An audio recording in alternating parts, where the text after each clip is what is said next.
more than 50 One Piece theories. If you've clicked on this video, it's because obviously you love One Piece, you love theories, and you probably need something to have in the background because you're probably going to sleep, you're eating. If so, then good night or enjoy your meal, or you're doing any activity. And as always, in this kind of video, I love it when you leave comments about what you're doing while having the video in the background, because you know I love reading them, and today I bring you a video that I know you're going to love, because I bring you more than 50 theories about One Piece. On the channel, we usually bring very long One Piece videos compiling many theories and super interesting videos, but today I've completely lost my mind because I've decided to bring more than 50 theories. We've never reached this limit, and this time, we're crossing it. I think the next one will be surpassing 100, which could even be a problem, but today's video is going to delight you because I've compiled the best and most interesting One Piece theories, and obviously, this kind of video takes a lot of work, so I would really appreciate a big like, a subscription, and hitting the hype button. Now I'll shut up and leave you directly with the more than 50 One Piece theories. Well, let's start the video with what I believe is the best theory about the meaning of the D, and even to this day, I still maintain that this is the true meaning of the D in One Piece. But let's start with the theory. And it's that for years, Oda has been showing us some small clues about what happened in the Void Century and the meaning of the famous D.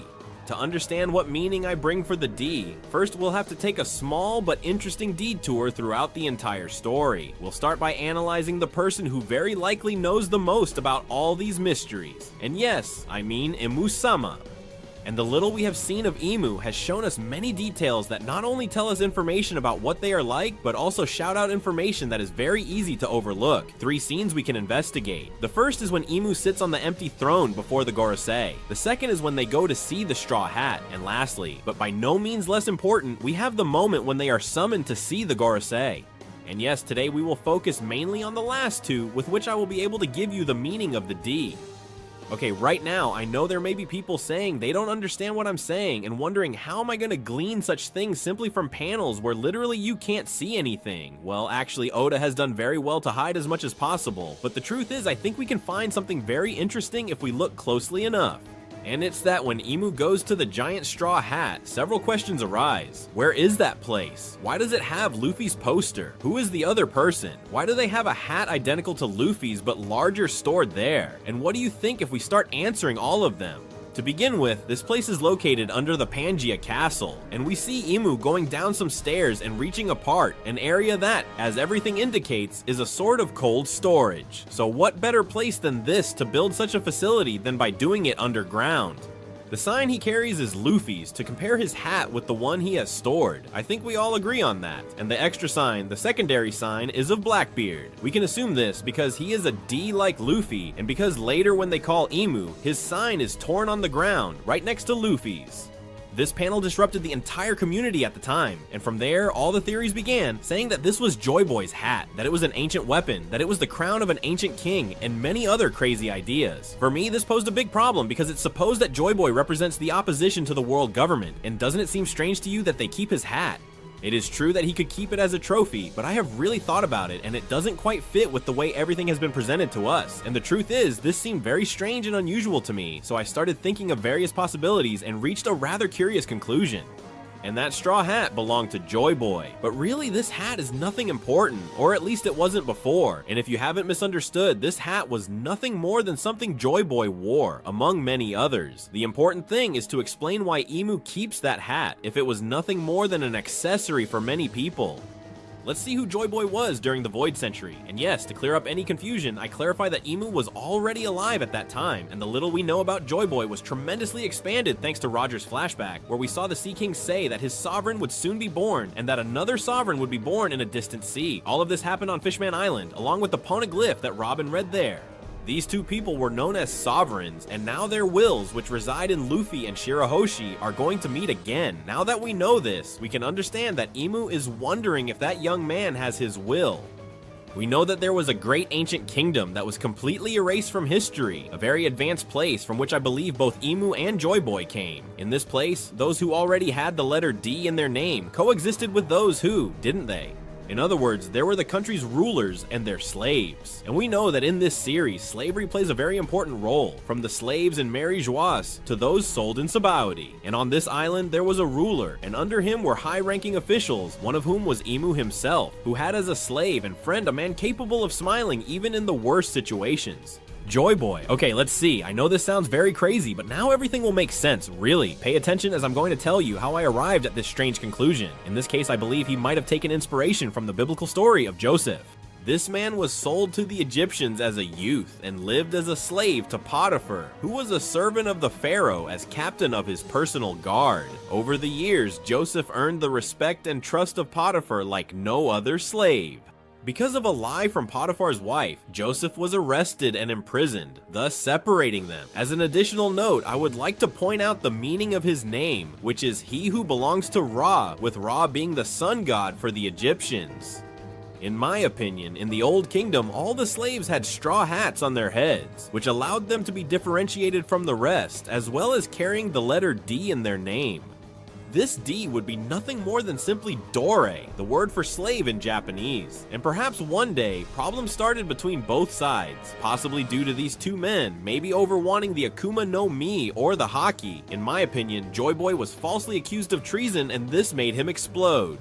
All of this would create even more parallels with the story of Joseph, but we won't go into details as that is not the topic at hand right now. Whatever it was that originated this conflict is what created the enmity between Imu and Joy Boy. And after the war between both sides, Imu felt terrible for having to kill the man who was once his dearest and most trusted friend.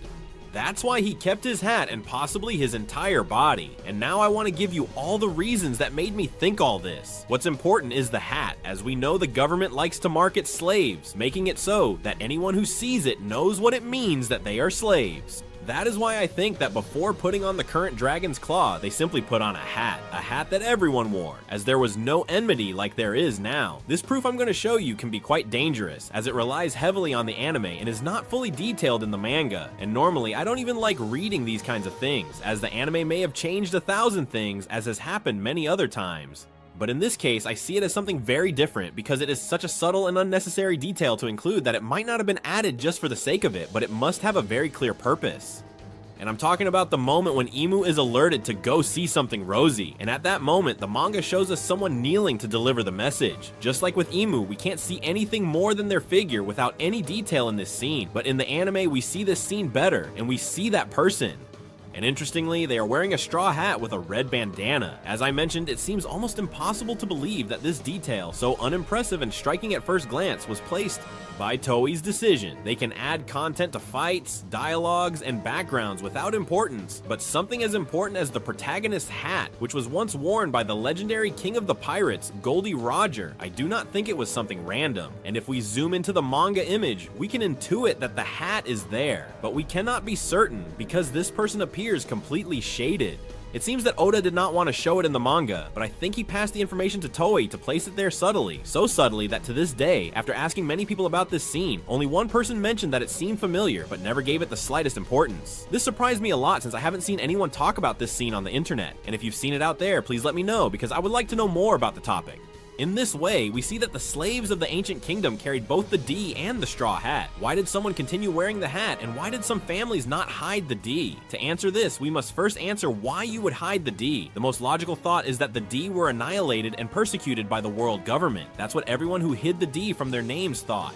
But for me, this goes much further, thanks to this mysterious person who went to talk to Imu. The people with the D were captured and returned to serve their masters from the ancient kingdom. All this happened before or even during the Void Century. After having recaptured so many D, the government calmed down and stopped the hunt. But the world didn't know this, so the former slaves mostly remained hidden in many of the families that concealed their names, like the Trafalgar family, who were able to continue passing down the legacy by secretly naming their children with the D.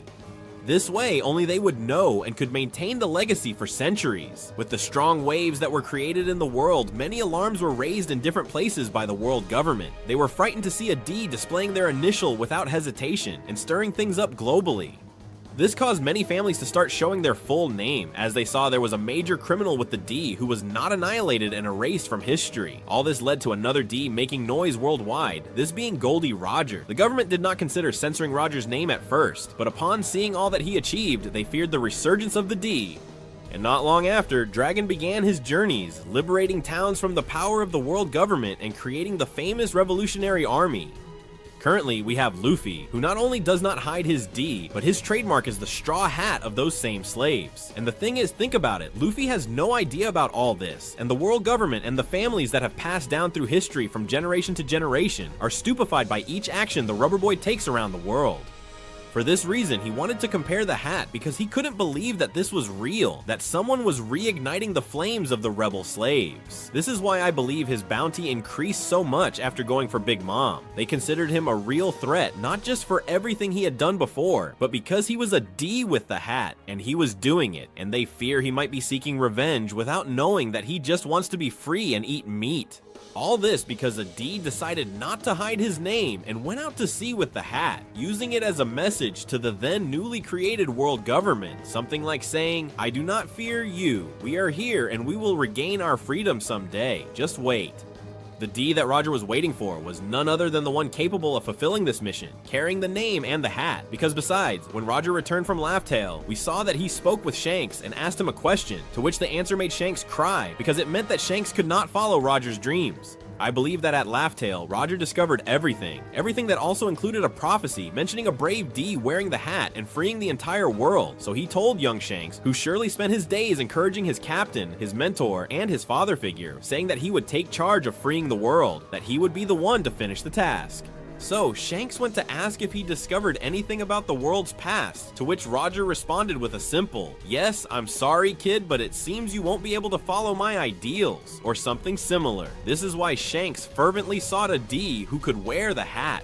He surely imagined that Roger's son would be in the East Blue, as he possibly knew from Rayleigh that he wanted to have one, and imagined that Garp, who was from the East Blue, would have secretly taken care of him, just like Roger did with baby Shanks. Therefore, I believe his mission was to search island by island to find Roger's son to try to give him his father's hat.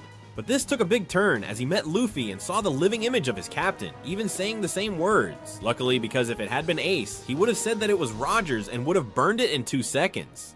But going back to the topic, I still have a little more to tell you, and it is that I would like to comment on how all the Ds have a strong sense of freedom inherited from the Void Century and the hundreds of prisoners in Mary Geoise. And each has it in their own way, but we see how they all fight for that feeling of freedom that the slaves themselves had. Without going into much detail, and to finish this part, I would like to point out that many of the D concealed their initials and spread throughout the world. An example of this could be the people of Wano, especially the noble families. This would completely explain Momonosuke's attitude, alongside Luffy, Roger, and very possibly Trafalgar Law upon arriving in the land of Zu. And if we remember when Zunesha starts talking to Momonosuke and Luffy, we see Law hesitating a bit, and then, in fact, he disappears from the scene. All this happens until the conversation ends. Oda very likely did this on purpose to hide his suffering, and in this way make us confused and think it's some kind of form of haki from Zunesha, when simply being a D would be something hereditary. Something like how it is considered that the king's haki can also have a strong hereditary factor. And if you think about it, it makes a lot of sense that the Kozuki share blood with the D clan. Only they could notice that voice, and both Oden and Suiko sensed it much more strongly than the rest, with Luffy feeling that Zunesha would not follow his order. But we see that this is very simple, and this ability would simply be hereditary. And it is because the Kozuki, who have lived in a completely closed country and thus less exposed to mixing their DNA with people outside the clan, especially if they only married among nobles and families, would explain why they have such a strong lineage. And it is because the very nobles of Wano would be descendants of the same slaves. In this way, Oda would once again be hiding something in plain sight and making what we believe have a completely different meaning. Besides, the hairstyle of the Tenryubido is most likely based on the movie The Adventures of Baron Munchausen. I won't go into details about the movie, but I will comment that I think the slaves also have it, as this is a typical hairstyle of the king. This way they would have the hairstyle doubled forward.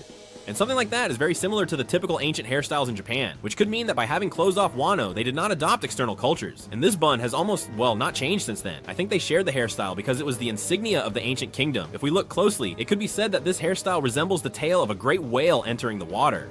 I think they had a great love for these animals, mainly island whales, which might place the ancient kingdom in the West Blue, since these whales originate there, also being the sea where Ohara was located. What a coincidence! When the survivors from the first time in the story of the ancient kingdom went to sea, they went with an allied tribe that helped them in the war, the Mink. Once in their country, they shaped a tree in the form of a whale to show that they were allies, and they gave them a road poneglyph and placed the Kozuki emblem, and in fact, the road poneglyph is right at the whale's tail, like the hairstyle. It seems like quite a coincidence to me. I told you I also think I know the name of the ancient kingdom, a kingdom that had the keys to all this, most likely due to the intelligence and work of the slaves. This kingdom had a name that even the Gorosei wanted to prevent from being heard by CP9, who was sent to Ohara. And indeed, if they were going to kill them, it didn't matter if they said it. Only the allies of the world government could leave with that information, and the Gorosei were concerned that Spandam would hear it because its name meant a lot and could cause many problems if known.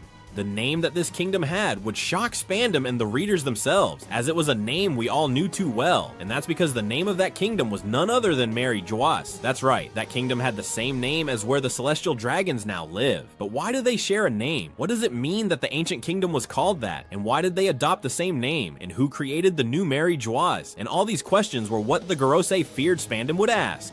And now I am going to answer all these questions. It was a very beloved country for the slave owners. When it was corrupted by the D's, they decided to completely destroy this country and created a new nation, a new pure and immaculate nation at the highest point of the earth, along with all the noble families of the world that supported them, except for the Nefertari family, which decided to stay in Arabasta. For this reason, I believe that the Kozuki are descendants of the D's.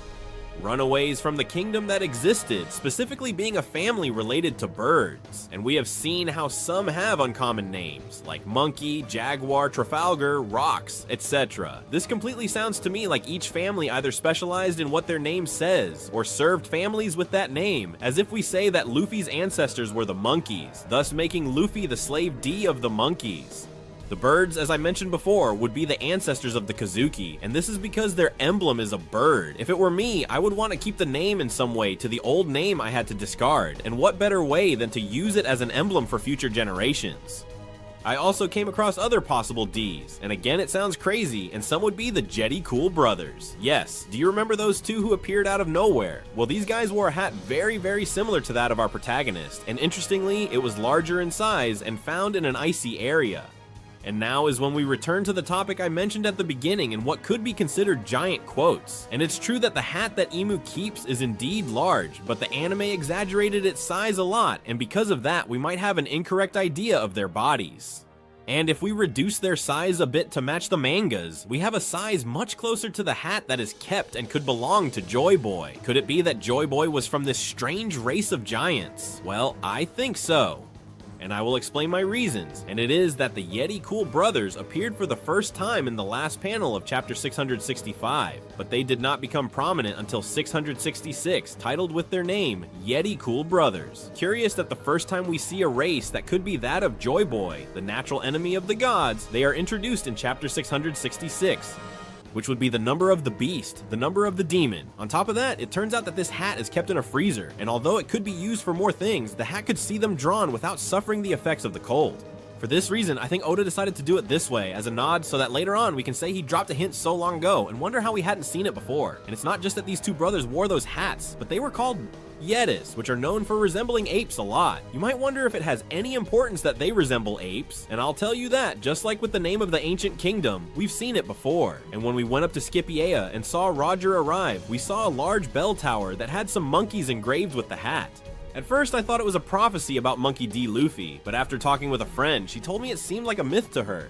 This way, I came to the conclusion that yes, they were literal drawings, but not about a monkey king, rather about a very important man who fought in the Great War against the world government, the giant ape Joy Boy. Therefore, as a final conclusion, the D lived in the ancient kingdom and were the slaves, bearing both the letter in their name and the straw hats as their mark of slavery. And after a conflict with their masters, they were captured and enslaved again in Maryjoyce. Some escaped and decided to hide everything from the past, and many of them could have ended up in Guano. The meaning of the D would be Dore, which is slave in Japanese.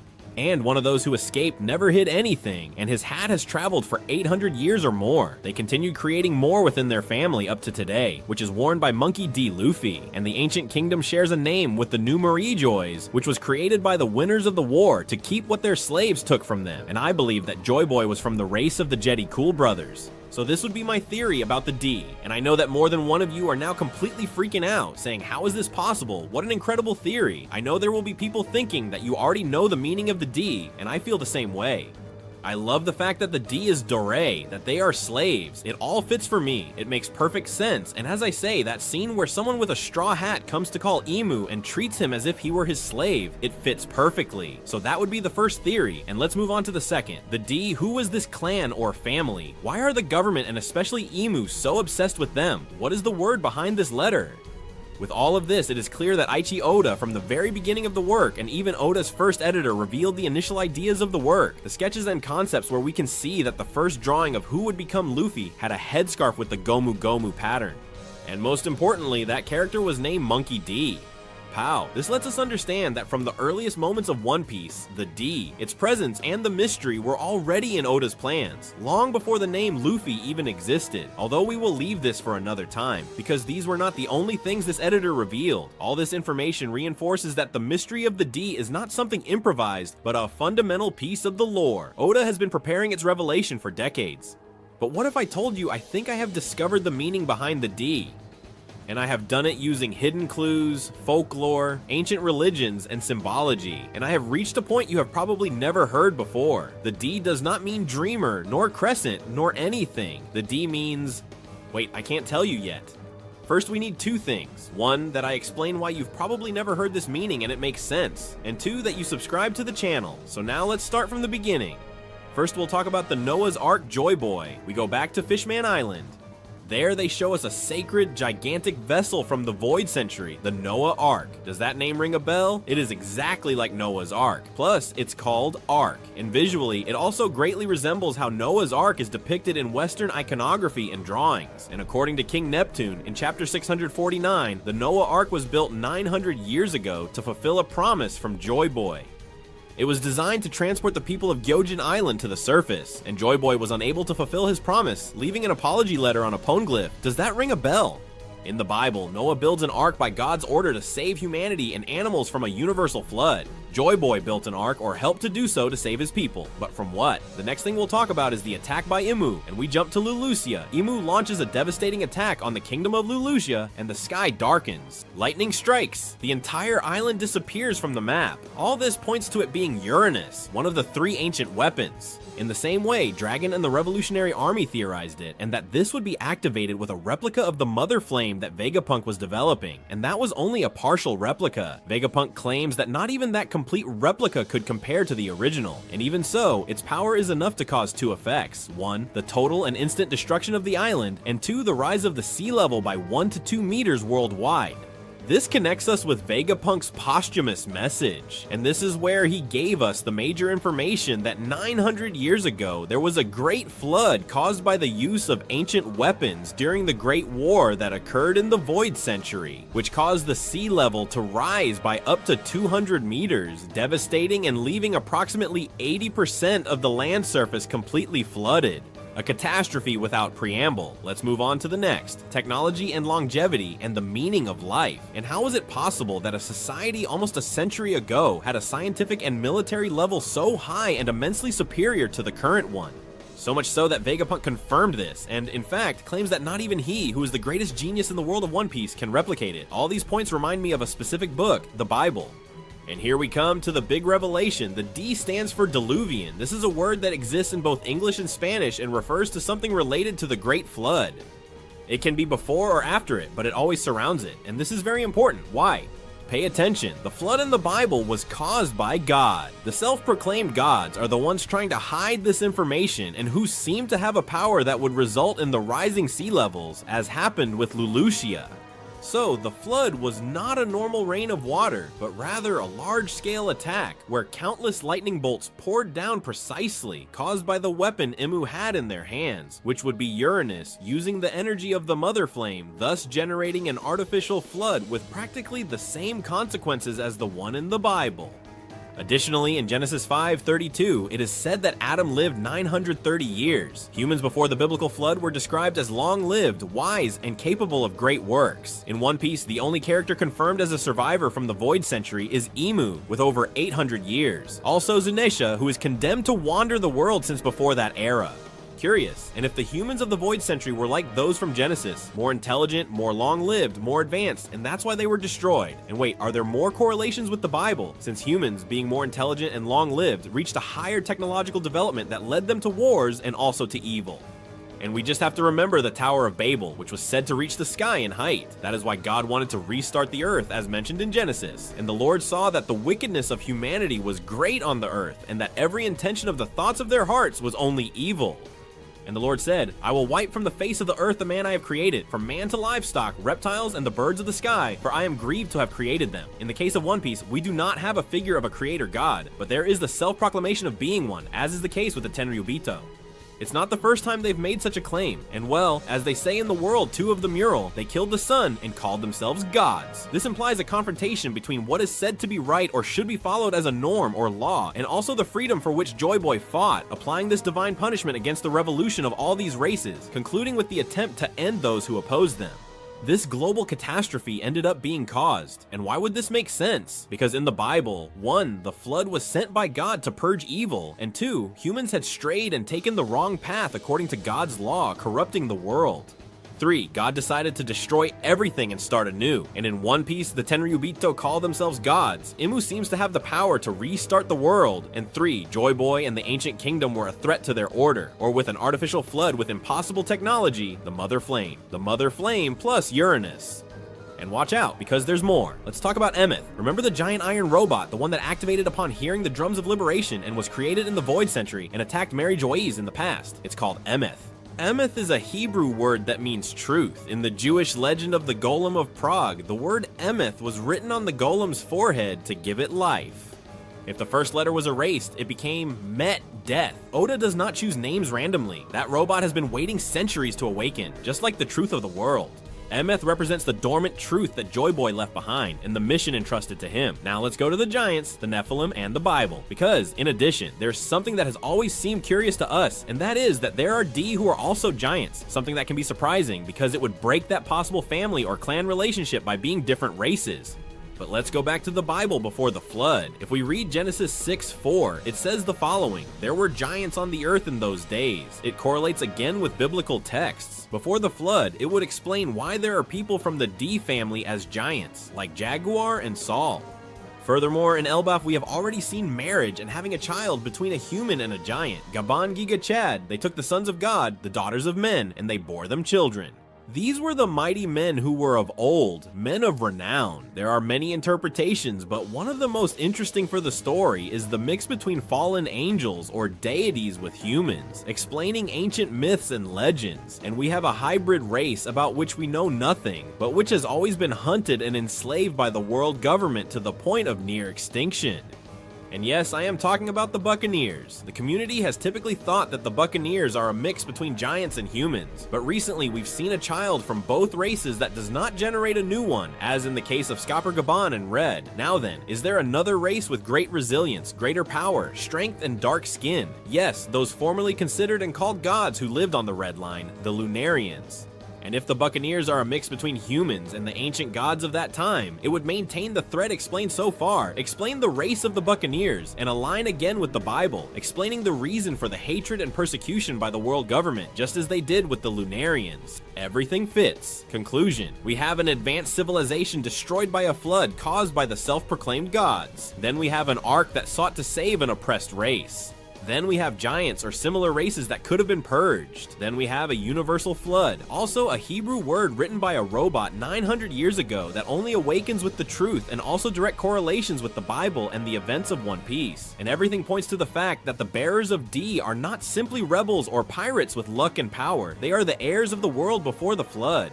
That's why they hate them. That's why they are the natural enemy of the gods. That's why it has been said several times in the work that the D always brings the storm.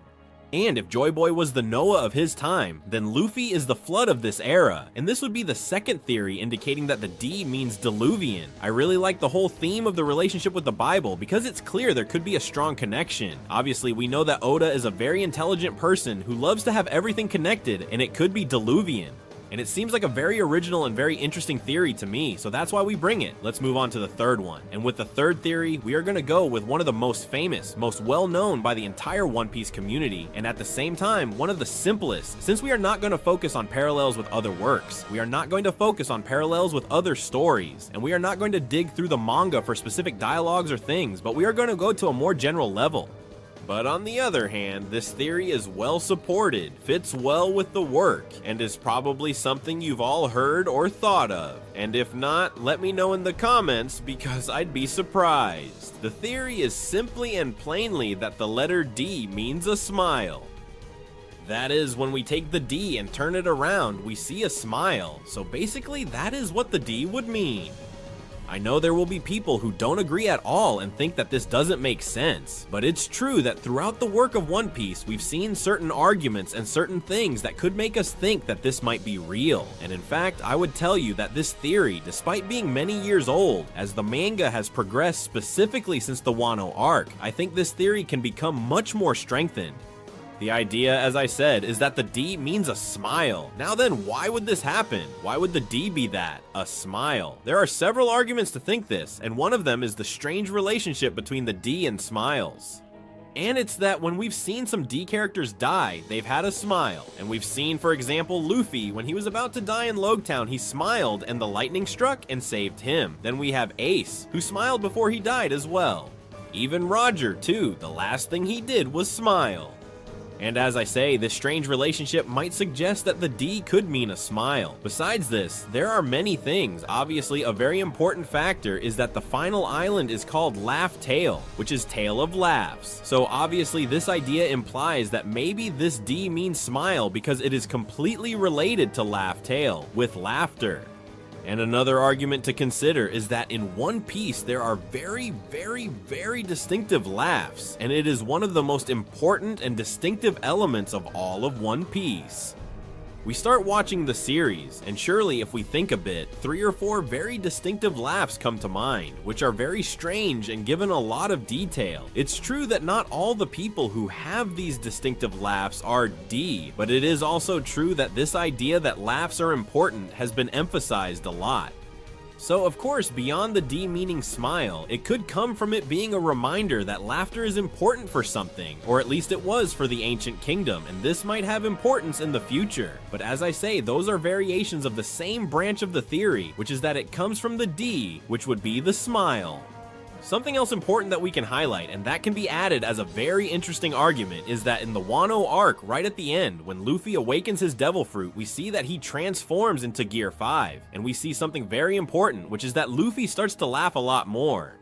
And it seems, as I said, that the sun god Nika was also known as the god of liberation and many other nicknames, but among them, it seems he always brings laughter, always brings happiness. In fact, Luffy's personality changes a lot when he is in Gear 5 compared to his normal state. There is a big difference. Even we have seen that characters from the Elba arc mentioned by Kuma himself have said that this, well, brought happiness. That the sun god Nika brought laughter and happiness wherever he went. Then, once again, we see the importance of laughter, and of course knowing how he is writing things, knowing how this gentleman likes to have everything calculated, we have seen that definitely, based on all the things I have mentioned in this video, and many other details that can be gleaned, because if we start looking, we can find things everywhere. Is that precisely laughter is important, the smile is very important. And what better way to hide it in plain sight? The fact of, as I say, including all these references would be nothing more than for when we reach the final arc and things about the Void Century are explained to us, it can be revealed that laughs are important. And this would also be justified by saying that those of the D clan would have the D in their name because it would be a smile. Being this, as I say, well, it depends on the variation, like a reminder that the smile is important to activate something, like a reminder that laughter is important for the Void Century, like perhaps laughter is important because they were the ones in charge of bringing laughter to the world seen in another way. So, there are many variations, but the same thing always happens, and this would make a bit of sense. Because if we start thinking about why all the D we have seen have a D, and there is no one with a full name, I mean, maybe the Monkey D family has the D because they don't know what it means, because it has been lost over the years.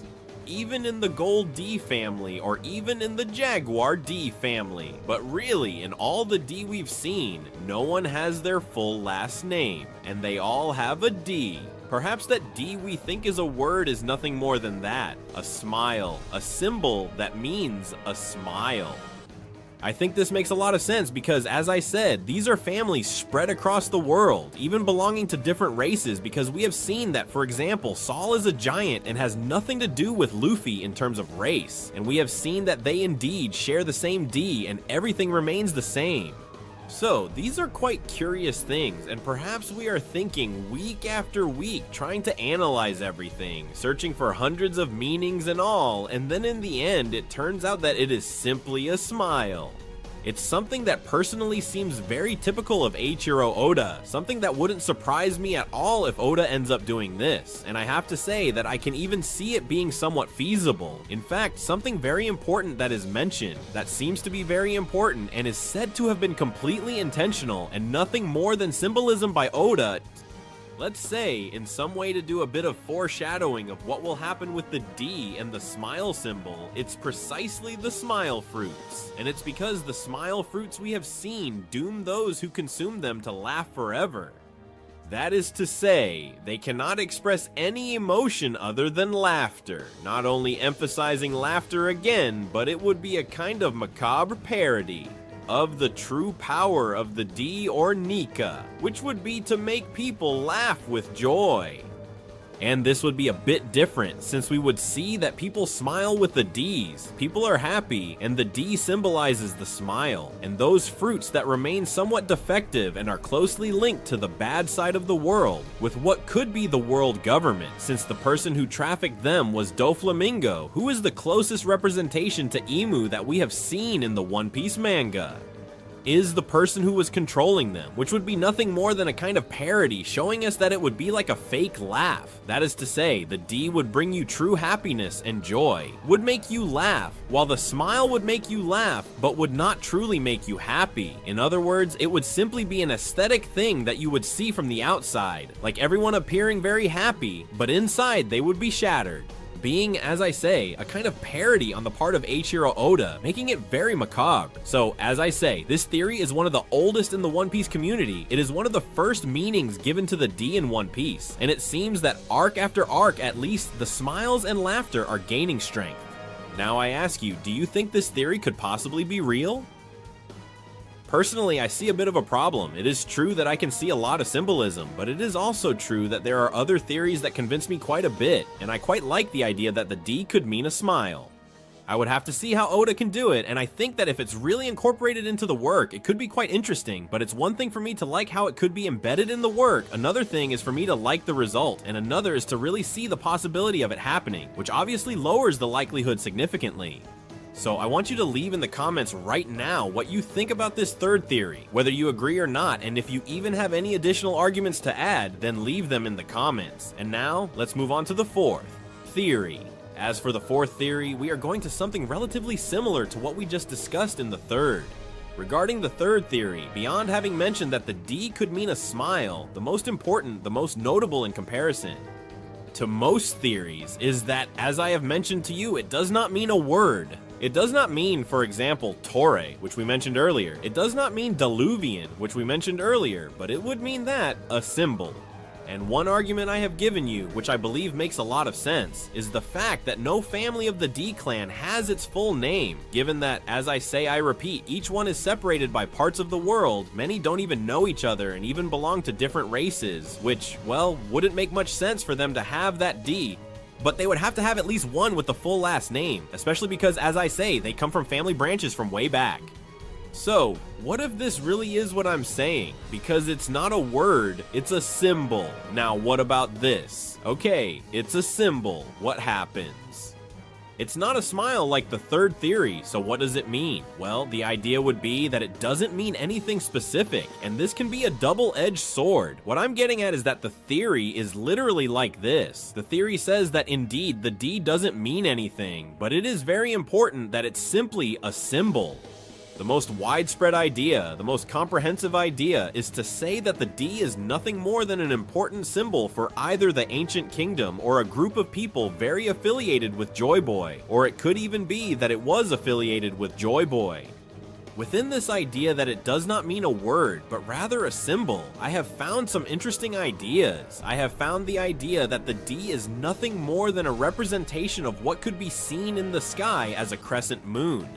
And in fact, if we look at the text of Elbaf, we see that a crescent moon is also mentioned there. This, as I say, I add myself, since the crescent moon is earlier, but as we see, there is again a representation, so this becomes important again. Another thing that I have thought this D crescent could mean.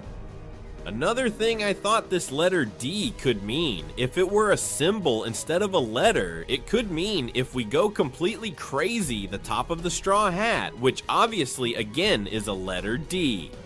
I know it's crazy and doesn't make any sense. I'm trying to argue the theory itself, which, as I said, has several branches, and another idea which has convinced me more and seems to have quite some logic, especially because I think Oda put this in many chapters ago and maybe didn't do it for no reason, and now it seems that he might be incorporating it again, and it's that the D would be a symbol of Joy Boy's Nakama. This might not be clear why I'm going this direction and why they would use a D. Well, I'll explain it very simply. We have to go back to the Alabasta arc, and if we recall, during this arc we have a problem, which is that Bon Clay touched all the Straw Hats, making them have his faces, and this way, the Straw Hats were afraid to go to Alabasta, meet someone from their crew, and not know if it was that person, or Bon Clay. So what did they decide to do? They put a mark on their arm to differentiate themselves from one another. And this might happen just like that, but when they are saying goodbye to Arabasta, when they are leaving the island, and when the arc is ending, to say goodbye to Vivi, since they cannot say goodbye and look at each other, because obviously Vivi would have problems. They raise their arm with their back turned, showing that X marked on the arm, and in this way they show Vivi that they are Nakamas, and it is a symbol of camaraderie, which Vivi also replicates by raising her arm along with Garu, and in this way she shows the X and becomes that X into a symbol of their camaraderie. And this, which might seem silly and was mostly forgotten, we've seen that Oda has brought it back. At the beginning of the Elbaf arc, we see that they are reading a newspaper featuring Luffy, and we see that he has an X on his arm. Many people didn't understand this very well, because many thought that this X appeared on Luffy's arm because it was something that showed up in 5th gear, and that it was something not shown to us until now, but in that particular photo it was visible, and this obviously could be interesting. But the thing is, it is not like that. Let's remember that Vivi is currently with Morgans, who is the person to publish the newspaper with all the photos. So, Vivi, to discreetly let the Straw Hats know she was with Morgans and that she was okay, and they could even go to rescue her, decided to subtly draw that X on her arm as a sort of message to the Straw Hats. What happened? The Straw Hats looking at this newspaper at that moment were not the ones who had been in Alabasta, as the rest had been taken to Elbaf. So Oda has left this a bit on hold for now, but this obviously has to progress later on. And what this theory points out is that Oda has brought this back and is going to give it importance, not just because of Vivi, not just because of all this, but because Oda has always had in mind that what happened to the Straw Hats with Vivi also happened to Joy Boy with the rest of his crew, and perhaps, well, another person, maybe Nefertari Lily, I'm not sure, but instead of putting an X on their arm, they put a letter D. Why? Well, Oda can justify this in 1,000 ways, but the important thing wouldn't be the why, the important thing would be the symbol. And that D would be a way to remember all the people who were involved with Joy Boy in the past, a way to remember all that, a way to show that they were crewmates of Joy Boy without saying it publicly, which is exactly the same thing that happens with the Straw Hats when they are leaving Alabasta, where they couldn't say they were crewmates of Vivi, but look at how they did it to let her see that they were crewmates and left that X on their arm, making it a bit symbolic. So, since Joy Boy was surely the most dangerous person in the world for the world government in the past and caused many problems, many people could not publicly say they were Nakamas of Joy Boy, but in a subtly way they hid it in their name by adding a D. In this way, they would recognize each other through the ages, know everything perfectly. It would be a way to honor Joy Boy, who I suppose at that moment might have died or been captured or something, and this would make the world government later find out and understand. what the D meant, that it was not anything concrete, but a symbol that those people, many years ago, those families had help Joy Boy, which I personally like. I find it quite entertaining, quite interesting, and I'm completely on board with it. So personally, I love the idea that the D could mean something that is a symbol. Obviously, if we start to go crazy and begin to put anything into this symbol, we could imagine anything and think it could literally be anything. So surely now that you've heard this theory, that it might mean something specific, a specific symbol, something you'd say, hey, for me, it means this. Now that you've mentioned it, it came to mind, and I think it could be an interesting symbol. Leave it for me in the comments, because you know I love reading them. In fact, you can even debate a little among yourselves in the comments. And I have to say that I like this idea that the D means nothing and is just a symbol. It's very Oda, it's very One Piece, and I think it would be a way to make us ponder a bit, since all the words with D have been related to the D at some point, even by adding or removing arguments. So personally, I quite like it. But now, let's move on to the fifth theory of the D. And now let's move on to the fifth theory, which comes from, as I said, quite a while ago. It's one of the first theories made about the D, one of the most general and one of the most well-known, but perhaps in the latest chapters of the manga, it has gained quite a lot of strength, and the theory is simply that the letter D could mean the word demon. From right now, I know there will be two types of people. Those who might think this theory makes a lot of sense because of, as I said, the recent manga chapters, and those who might think the exact opposite for the same reason, as we have seen that Imu has taken control of certain giants from Elba and has shown to be a demon or has a demon fruit or whatever, but that the world government and Imu have a direct relationship with demons. Obviously, it makes sense that there are people who think one way and people who think another way. Why? Well, basically because with demons existing in a confirmed way in One Piece, it makes sense that the D could be demon, because it opens up the possibility that it exists, which is not a possibility you just made up or something like that. But then we have the negative side, which is that it is precisely the world government that is acting as the demon, meaning the enemies of the D. So this wouldn't make much sense, but let's closely examine why the D could mean demon. The first thing is that despite us having seen Imu being a demon as such, they have been called gods throughout the entire work, and we have seen that indeed the D were the natural enemies of the gods. And throughout all history, the enemies of the gods are the demons. So this theory suggests that it makes a lot of sense for the D to mean demons, as it is a very simple way to say they are demons and that they have enmity with the gods, who would at that moment be the world government. And of course, after the recent chapters, a bit of doubt arises. Are they really gods? Do they call themselves gods? Or are they going to play this card of wanting to make it seem like they're gods and that the others are actually the demons? Or perhaps this makes sense and they were considered demons in the past, and that's why they were given the D when the real demon was someone else. I don't know, but since we have seen demons in this work, this theory gains strength. Then, another strong argument is a very characteristic thing of One Piece. And as I said, there are several anime with their characteristic things, and One Piece has something very specific: devil fruits. Indeed, devil. So, since it is often related that the devil fruits might come from the ancient kingdom, and that the D might also come from there, they were the creators of the devil fruits, or at least their families a long time ago. That is why they were classified as demons, and those fruits as devil fruits, so that everything makes sense, which would be something more representative, and that would make sense within the world of One Piece. Because, as I say, Oda has already used the word, so seeing that and seeing the last chapters, we already have a couple of references to the word demons that we have to keep in mind, because Oda doesn't do it just because, and on top of that, he hasn't included it in characters who are somewhat important. We're talking about how he has included it in the most important power system in One Piece, which are the devil fruits, even above Haki, and he has also included it in the most important character related to the Ds, which is Imu. That is to say, there is a key importance. Then, something important mentioned by the theory is that it is said in the One Piece manga that the D will be the ones to cause another storm. The D are the ones who will bring the storm, and in literature in general, storms often herald the arrival of demonic or cataclysmic beings who are, well, sent by the demons themselves. So storms and demons often have a certain relation, and as I said, the manga specifies that it's the D, therefore, well, the demons would bring the storm. And then, as a final argument, it is mentioned that this D could be a kind of psychological bias to manipulate people. It is said that they were given the name of demons in this way to scare people. That is, in the past, these people were labeled as demons to the enemies of the world government so that people would be afraid of them. If already when we have seen any user of a devil fruit, or when mentioned, it has not pleased them and they have been scared and above all have had certain fear in the majority of the population in the world of One Piece, as can be the East Blue, the North Blue, the South Blue, and the West, it would make sense that if these people are nicknamed demons, as could happen with Nico Robin, who was called the Demon Child, then it would make sense that over time these families have been called demons and that the people would have been quite afraid of them.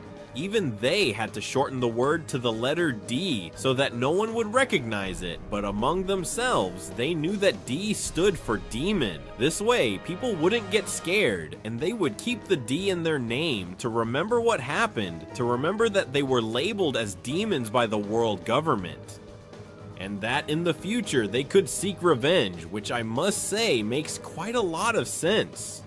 And these would primarily be the arguments to think that the letter D can mean demon, demonio, or however you want to see it. As I say, it seems quite well supported, just like the other theories, so I think it deserves a positive point. But the most curious thing about this is that despite having seen 5 very interesting theories about the D, and that many of them are even very popular, it's also true that there are at least 30, 40, or 50 more that also have many arguments to be real, which makes me think many times. If Oda already has a predetermined meaning for this letter, or if he really has, let's say, a range of possibilities, and will choose the one that seems most interesting to him at that moment and also the least discussed, since when we start relating these letters with One Piece, they all end up making more or less sense. As I said, it makes me wonder if these clues are inserted casually, or if Oda is really playing many sides to surprise us no matter what happens. After all, out of these 50 theories that will exist, only one will actually be true. And who knows, it might even be a possibility we haven't considered. We're going to talk about the Ancient Kingdom. We all somewhat understand what the Ancient Kingdom was. It was a very powerful, very ancient civilization that existed during the Void Century and had technological power that was incredible. Technology that is even far more advanced than things we have seen today. This was even mentioned by a person already ahead of us, like Dr. Vegapunk. And while it's true we don't have much information about the Ancient Kingdom, we have enough to know this. We also know that this Ancient Kingdom was destroyed during the Void Century, probably by the world government, and they were enemies of them. But Eiichiro Oda, the creator of One Piece, has made sure to give us information about this ancient kingdom drop by drop over more than 1,000 chapters, without making the most important parts clear. Then a theory arises that could completely change everything we know about One Piece and everything we believe. And the theory suggests that maybe we are wrong, as the perception of the fandom in general is that the world government has always been the bad side and that the ancient kingdom was the good side, that they were the good ones, the ones who lost, and that those who won, well, they are the bad ones. So what if this is completely reversed? This is perhaps one of the craziest theories out there, but there are also arguments to consider this. The fact is that Oda, every time he has talked about the Ancient Kingdom, Joy Boy, or the world government, has made it clear that neither is good nor bad. He has not dared to commit, and a very clear case is when Vegapunk, who is telling us about the history he has discovered of the Ancient Kingdom, the Void Century, and everything, we see that he doesn't take sides and says he doesn't dare to say who is the good one or who is the bad one, and he simply tells us a part of the story, and Oda has done this throughout the whole work. The thing is that if it really is something like we think, it would be very easy to make it clear from the first moment, since it is something that all the fandom assumes. That is to say, it wouldn't be a very drastic change for the work if they confirmed it, as it would simply be an ah. Okay, so we were right, but instead, Oda, as I said, has remained very distant from this, simply providing very little information and addressing other topics without mentioning if they are the good guys or the bad guys. So as I said, the theory says that the Ancient Kingdom would be the bad guys and that the world government would be the good guys, something that obviously, if true, would completely change the entire paradigm of the series. Now, does this make sense or is it just nonsense? Well, even though it may sound far-fetched, it could be something that makes sense, since the first argument used to justify this theory is precisely what I mentioned, and it's the little information that the author of One Piece has given. From this kingdom, especially focusing on whether they were the good ones or the bad ones. We have it in our heads right now that the world government are the bad ones because we see them doing negative things, but it is also true that we are seeing it from one point of view, and perhaps they are doing it for a greater good, even though obviously their actions would not be justified, but we could understand why they do them. And Oda throughout the work has made sure to show us that there are neither good guys nor bad guys, since not even the pirates are the bad ones, using the Straw Hats as an example, or the Marines are the good ones, using as an example people like Akainu, who act in a very brutal way. And in fact, Doflamingo's famous speech about good and evil is something absolutely key, as he mentions that basically the people who win, the people who have power, the people who win the war are the ones who decide what is right and what is wrong. But one thing is what is decided, and another thing is what the reality is. Who is good? Who is bad? Being on one side makes you bad, being on the other side makes you good. Well, Oda has been playing with this for more than 1,000 chapters, so according to this theory, it could be that the Ancient Kingdom were the bad ones, the world government won, and now we are living a lie thinking that the world government are the bad ones. I know at first it might sound completely crazy, and I'm not saying I'm in favor of this theory, but it is true that I see certain arguments that could be very interesting if Oda decides to apply them and decide to expand them to provoke a plot twist. And let's be honest, if one morning you wake up, start reading the One Piece manga chapter, and it reveals that the Ancient Kingdom were the bad guys and that the world government won and they were the good guys, then it would completely blow your mind. You would be totally surprised, and it would be one of the biggest plot twists in One Piece. And you couldn't say anything to Oda because he has never clearly stated who is the good guy or who is the bad guy, as he has always played a lot with ambiguity, giving rise to this type of theory as well. So as a first theory, I think it's something that's certainly far-fetched, absolutely, but it's also something that could happen.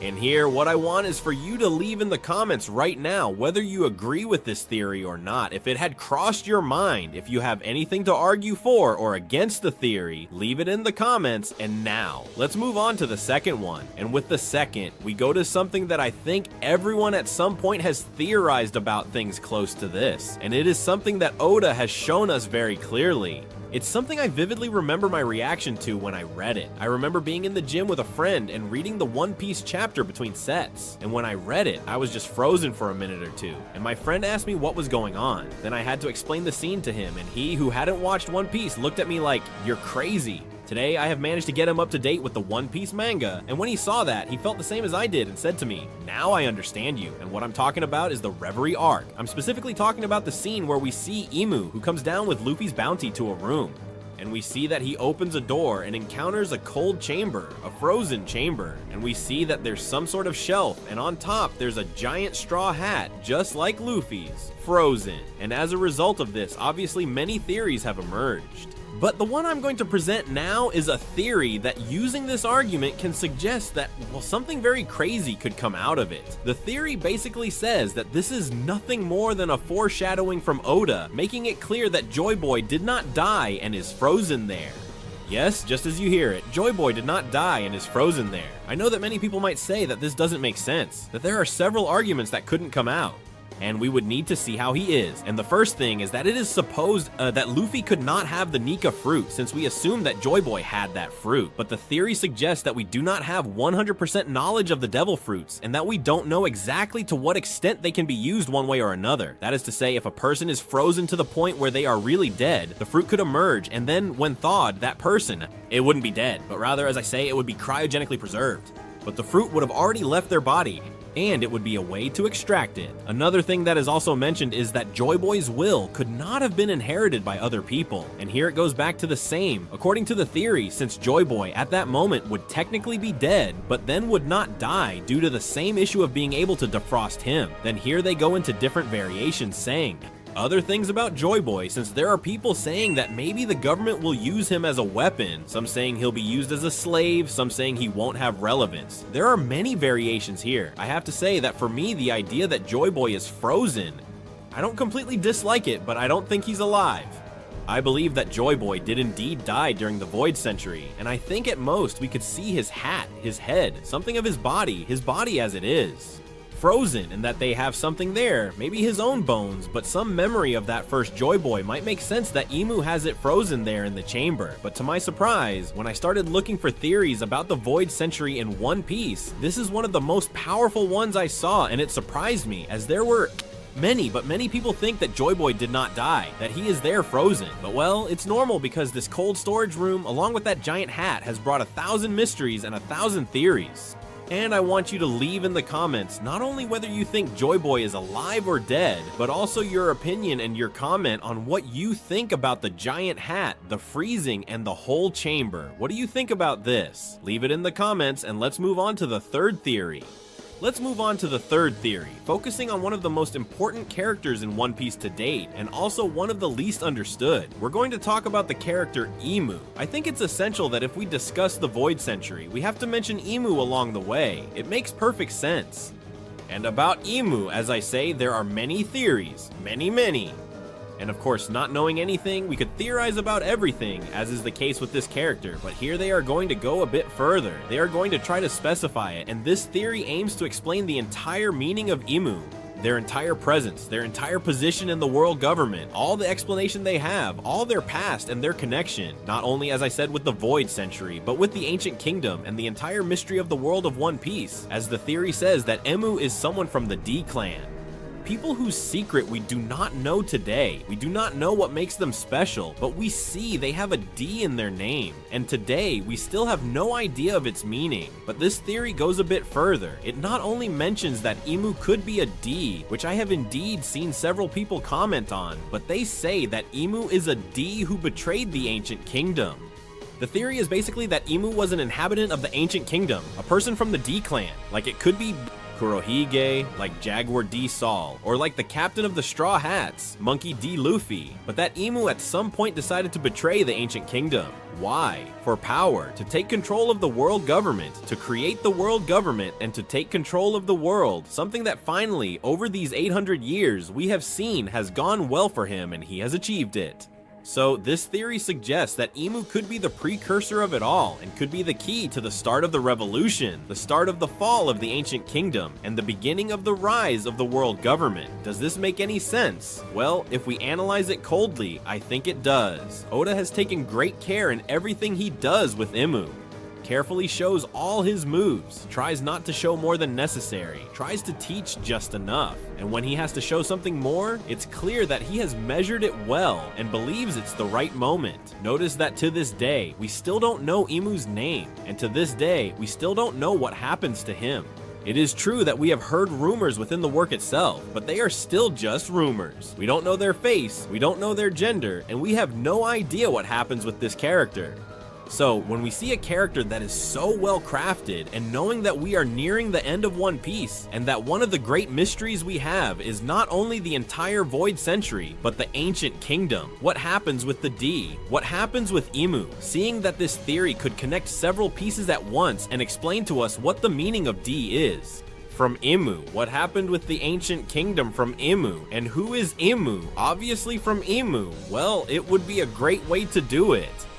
It would be like you were playing bowling and got a strike on the first throw. It would be a very good way to do it. So knowing how Oda is, the care he takes with all the mysteries of the work, how he likes to play with us, play with our minds, include foreshadowing, and the attention he has given to everything about Imu, the Ancient Kingdom, and the Void Century, I think this theory makes quite a bit of sense.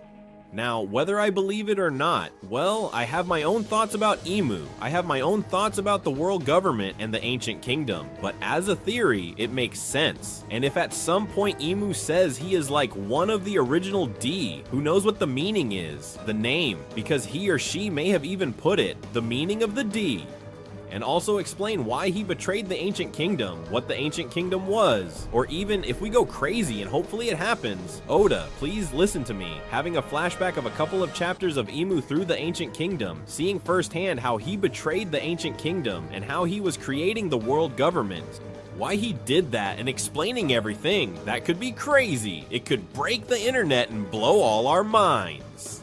So it's something that, whether I believe the theory or not, truly, I would love it, and I would really put money out of my pocket to make this happen. But what do you think? Do you agree with the theory? Do you think Imu could be a traitor of the Ancient Kingdom? Do you think Imu could be a D, who directly betrayed and created everything? And above all, would you like it? Because one thing is what you believe, and another is what you would like. Leave me a comment, and now let's move on to the fourth theory. The fourth theory is something very interesting and something that once again focuses on the ancient kingdom. When we talk about the Void Century, there are several topics to address, and one of them is the ancient kingdom. But we are going to get to the root of something. We are going to discuss something that is one of the things that make it particularly special to all of One Piece. And just like in Naruto we have the jutsus, or in Dragon Ball we have the Kamehameha and the Dragon Balls, it's true that in One Piece we have something that makes it very different from the rest. And it's a very characteristic thing, especially concerning powers, and it's obviously the devil fruits, the well-known Akuma no Mi. These fruits, like anything in One Piece that comes a bit from the past, are surrounded by an aura of mystery that Oda seems determined. Well, throw us 3 or 4 things, but it's still not the time to resolve it, and it seems that it's going to wait until chapter 1500 to explain it, and at this pace, I see it possible. The thing is that this theory talks about the explanation of the devil fruits being that they were created by the ancient kingdom. Then this theory develops a bit further, obviously, but this is like the basis, saying that these fruits come from the ancient kingdom and originate from the Void Century. I think if we talk about the fruits and consider that they come from the Void Century, I think it's quite logical that yes, but in my opinion, they could even come from a bit further back based on what's shown in the murals of Elba. But as I said, this theory talks about the devil fruits being created in the Void Century and were created by this ancient kingdom. As I said at the beginning of the video, one of the few things we are somewhat clear about regarding the ancient kingdom is that it was something that was very advanced compared to the rest, but very, very, very advanced to the point that, as I said, not even Vegapunk was able to match it and was many years away from its intellect, with Vegapunk being a person who is too intelligent. But even Vegapunk, when asked about the fruits, he was not able to provide a convincing explanation. He merely limited himself to saying certain theories he had, which weren't too scientific either, but he did make it clear that he had been able to copy certain fruits when creating the Seraphim, which would indicate to us, according to this theory, that the fruits are artificial. And if Vegapunk was able to replicate them, being able to do a kind of reverse engineering with things that are already created to create them from scratch would require much more technology, which would explain that they were created in the ancient kingdom, in a kingdom with many more laboratories, with much more technology, with many more scientists, and with people with much more development capacity creating these fruits. So this theory makes sense to me. I think it's quite logical and fairly obvious that it does. I believe what would be very interesting is to try to find out why, because it seems that these fruits were created in the ancient kingdom. We all agree it could be like that, more or less, but we also have to think about why that kingdom would create the fruits.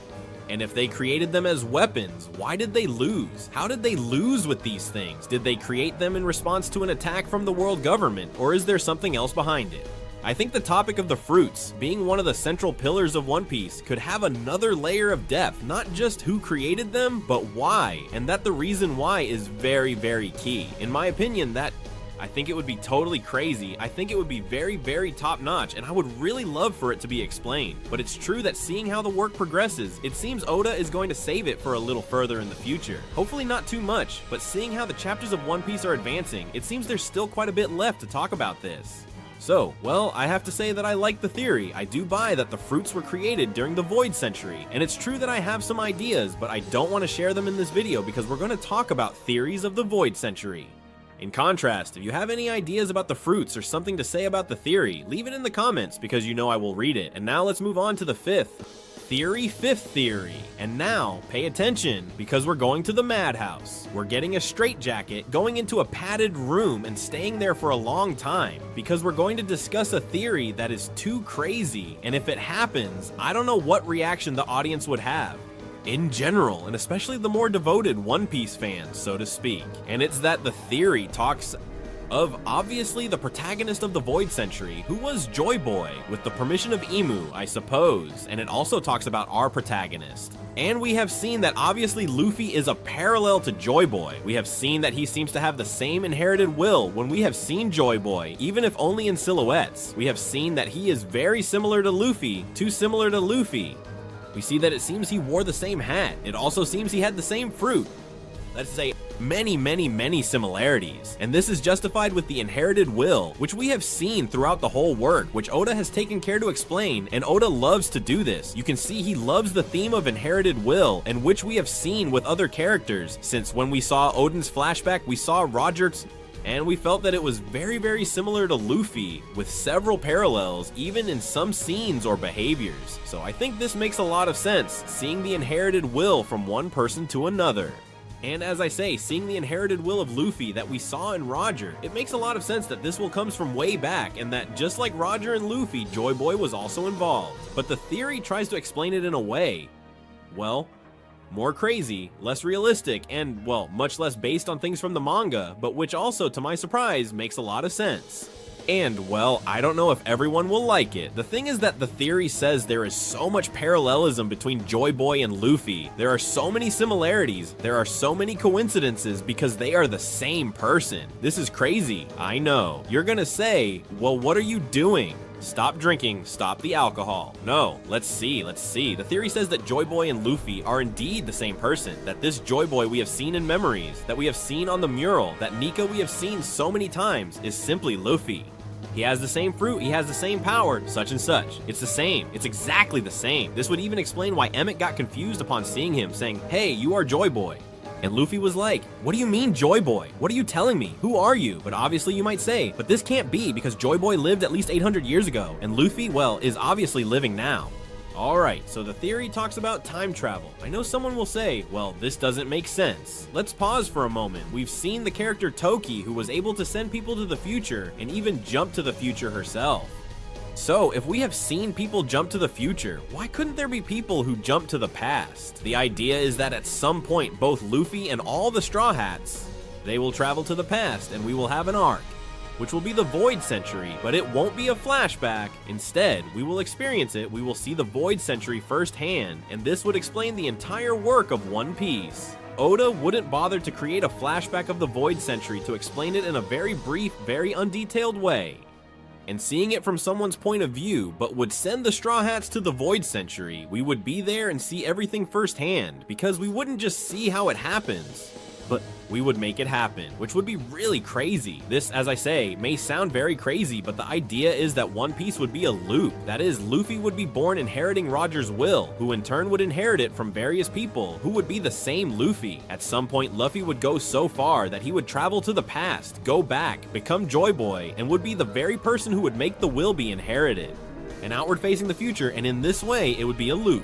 The only thing I don't like about this theory, apart from the fact that obviously it's a very big madness, and I don't know if this could turn out well, is that it is specified to us that the world government won that war and the others lost. So if this were a loop, we couldn't win because Luffy would travel to the past, and then everything would be a loop for Luffy. Fought, lost that fight, and returned to the present and lost again, and so on. And it would all be a loop all the time, which would make no sense because the good guys wouldn't win. And being One Piece, it doesn't quite fit, because if you haven't noticed, Oda usually makes sure that the good guys win and everything ends well. Why? Because he wants to have a banquet, you know, the famous banquet at the end of each arc. And personally, it's one of the things I like the most. I mean, Oda, very well, I mean, keep going that way. But the theory that the world is a loop, that Luffy can travel to the past and so on, to my surprise, has too many positives and too many good points. And if you analyze it from a neutral standpoint, there's the topic of time travel, which is explained with the topic of Toki. And there are all the extreme similarities between Joy Boy and Luffy, because you see Roger and you see Luffy, and you see they look alike, but you can tell them apart. But of Joy Boy, what we've seen is that he is literally Luffy. So there are many concerns with this, and I don't know what could happen. I don't think it will happen because I believe it would be getting into a very tricky situation, and especially because when you introduce time travel to the past, paradoxes and very bad things can be created. It's very difficult to execute a time travel work that involves traveling to the past and changing the present. It's quite complicated. That's why I think Oda did well by introducing travels to the future, because this way you don't alter the past. I mean, I don't know how it would happen, but well, the theory seems super interesting to me. That's why I wanted to bring it up. I wanted to develop it a bit more, and above all, I want you to leave a little comment about what you think of this theory, if you like it or not, and if you would include it in the work. Now, let's move on to the sixth theory. This sixth theory is something very interesting that could happen, and perhaps isn't so far-fetched within what One Piece is. I mean, it's still a slightly crazy theory, and it brings us back to the character of Joy Boy. Don't worry, there are no time travels now. The idea is that, as I say, we don't know much about this character.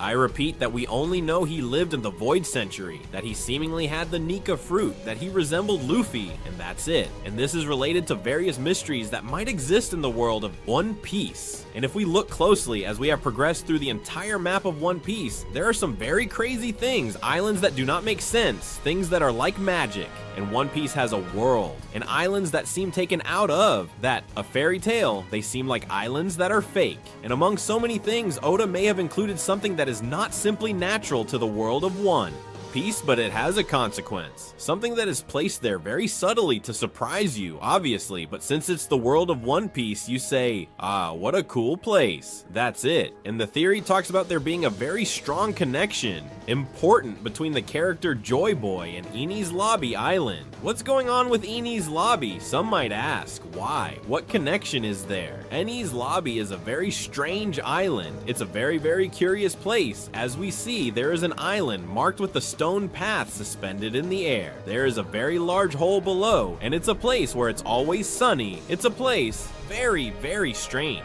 Perhaps it goes a bit unnoticed because in that arc we see Robin recount the Ohara flashback, saying the now famous line, "I want to live." We have great battles of the Straw Hats against the CP9, with fights that are utterly legendary, and for me, the best in One Piece. That is Luffy versus Lucci. We also have the Mary going to help the Straw Hats escape. In other words, it's an arc that has many things, and maybe Oda didn't do this just because, but on purpose to distract us a bit. He throws these things in here. Why? Because the entire island of Enies Lobby is very key. And let's analyze again everything I've said. It's an island with a very strange structure, with a hole underneath. A giant that no one notices and is there, and above all, it's sunny all day. At first we can't find much explanation for the sun, but maybe for the hole, yes. And it's because after they used the Mother Flame in Lulusia, we can infer, we can assume that this weapon was also used in Enies Lobby. If it was used in Enies Lobby, we justify the hole, but it doesn't explain why the island is half built. That is to say, that weapon should have destroyed Enies Lobby Island. And also, why is it always sunny there? None of this is explained. I mean, it doesn't make any sense. Well, this crazy theory connects Enies Lobby with Joy Boy, with an action, with a moment, and with a thing, making everything make sense within the logic of this theory. And the theory says that Joy Boy in the Void Century fought at Enies Lobby against the world government, just like Luffy did. But at some point, the world government decided to use the Mother Flame in its version, probably at 100%, not a part as it is supposed to have been used in Lulusia, and decided to use it against the entire island of Enies Lobby. But at that moment, Joy Boy, seeing that all his Nakama, all his friends, all the people there were going to die, he stretched his body with the Nika fruit, wrapped it around the island of Enies Lobby, and protected it. And that's why we see there is a huge hole, because it did not cover the entire surface, but only that part of the island. That's why the island would still be standing, because it's the part that Joy Boy could wrap, and that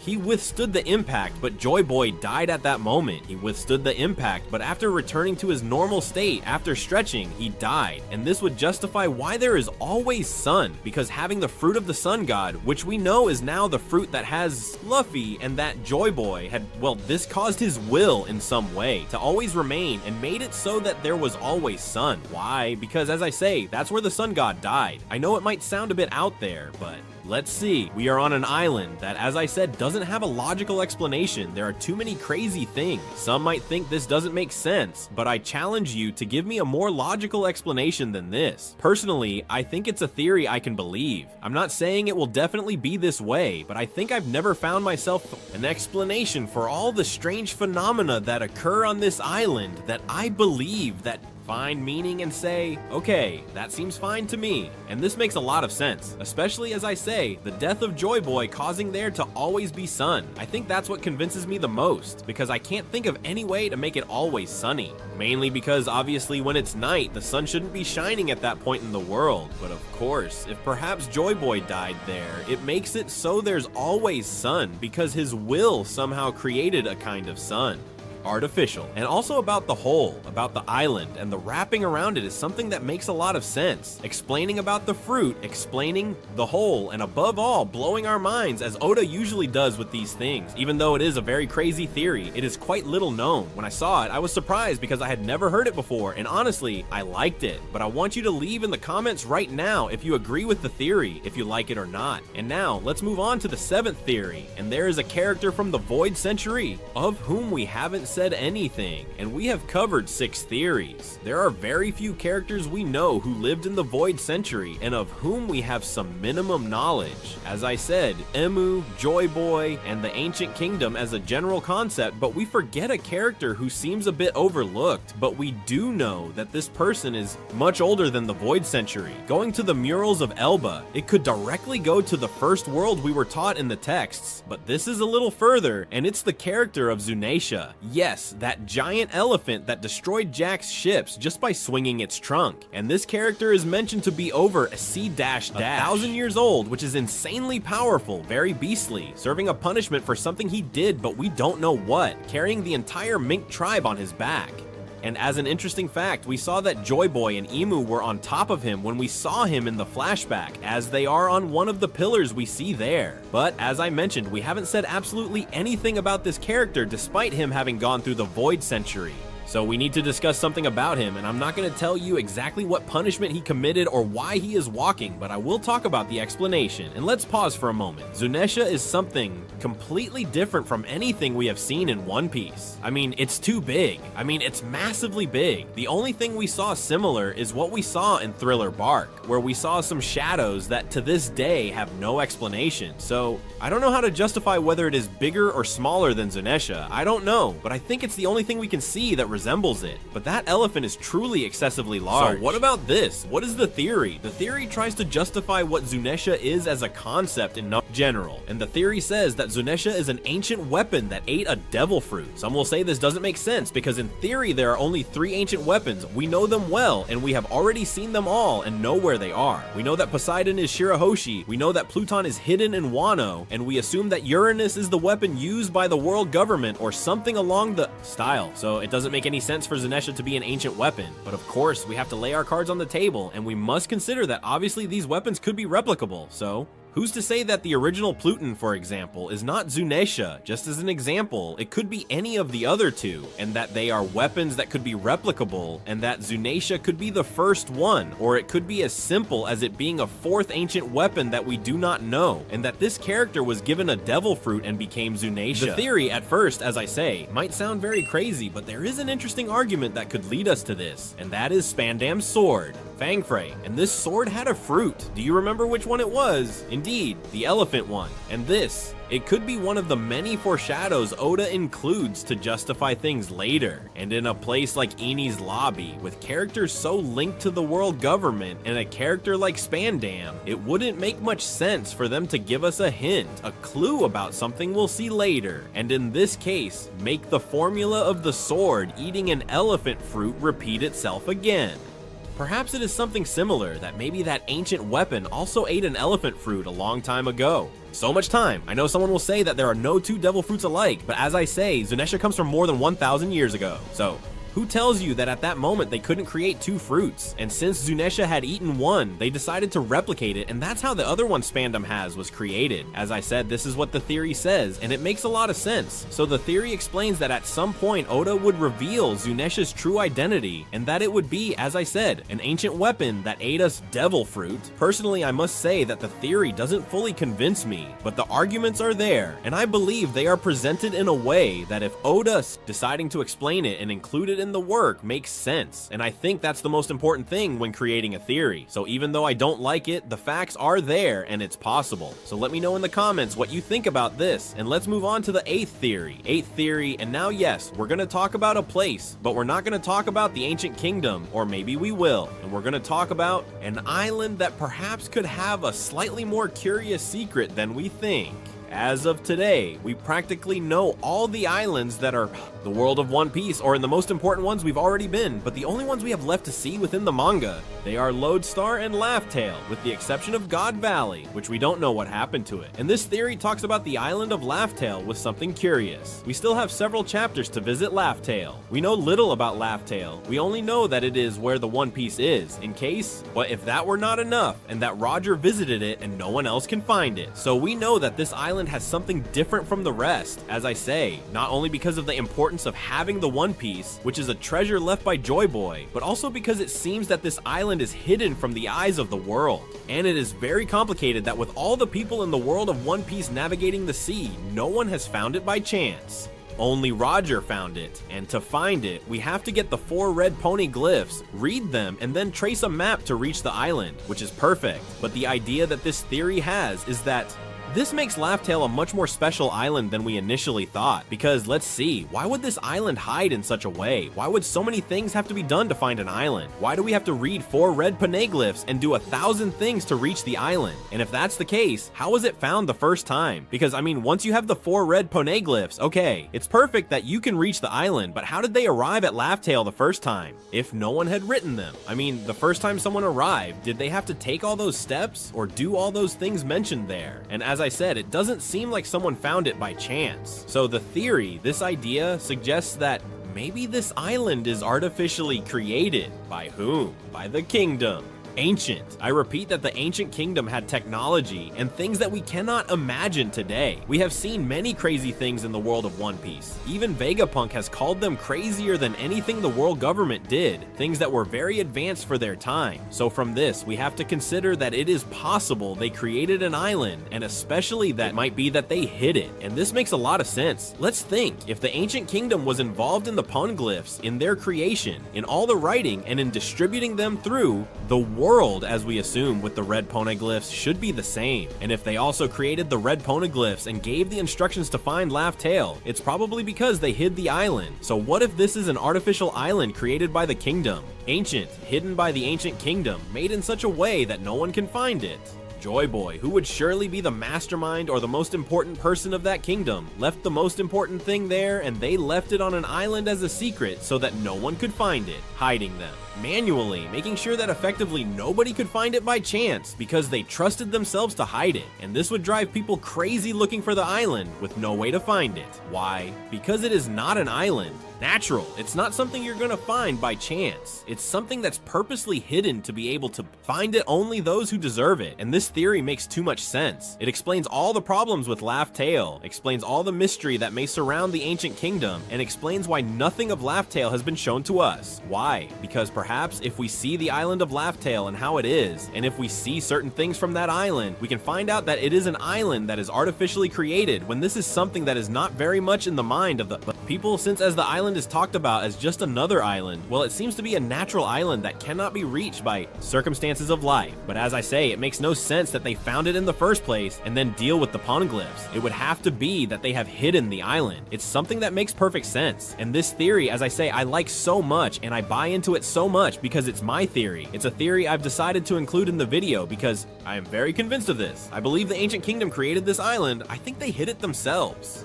And I think that perhaps the moment Oda is waiting for to reveal things about the ancient kingdom is reaching Laugh Tale, discovering the history of the island, discovering Joy Boy's treasure, and there we would find out, perhaps not 100%, but the most important part of the history of the ancient kingdom, which for me, in my opinion, would be an absolute cinema, and I would love it. Oda, do that. But above all, I want you to leave me comments about what you think of the theory, if you agree, if not, and if you would change something, perhaps. Now, let's move on with the 9th theory. The 9th theory is the most important theory of the entire video because it would cause changes in the world of One Piece that would be crazy and would have already triggered them. And this theory justifies many things that have been told to us in the work, which we are not able to justify, and that could solve mysteries from the entire Void Century and from over 800 years ago. And this theory comes from a Premise: the world of One Piece as we know it has not always been oriented in the same way. That is, the current distribution of islands, oceans, currents, climates, and even the red line or the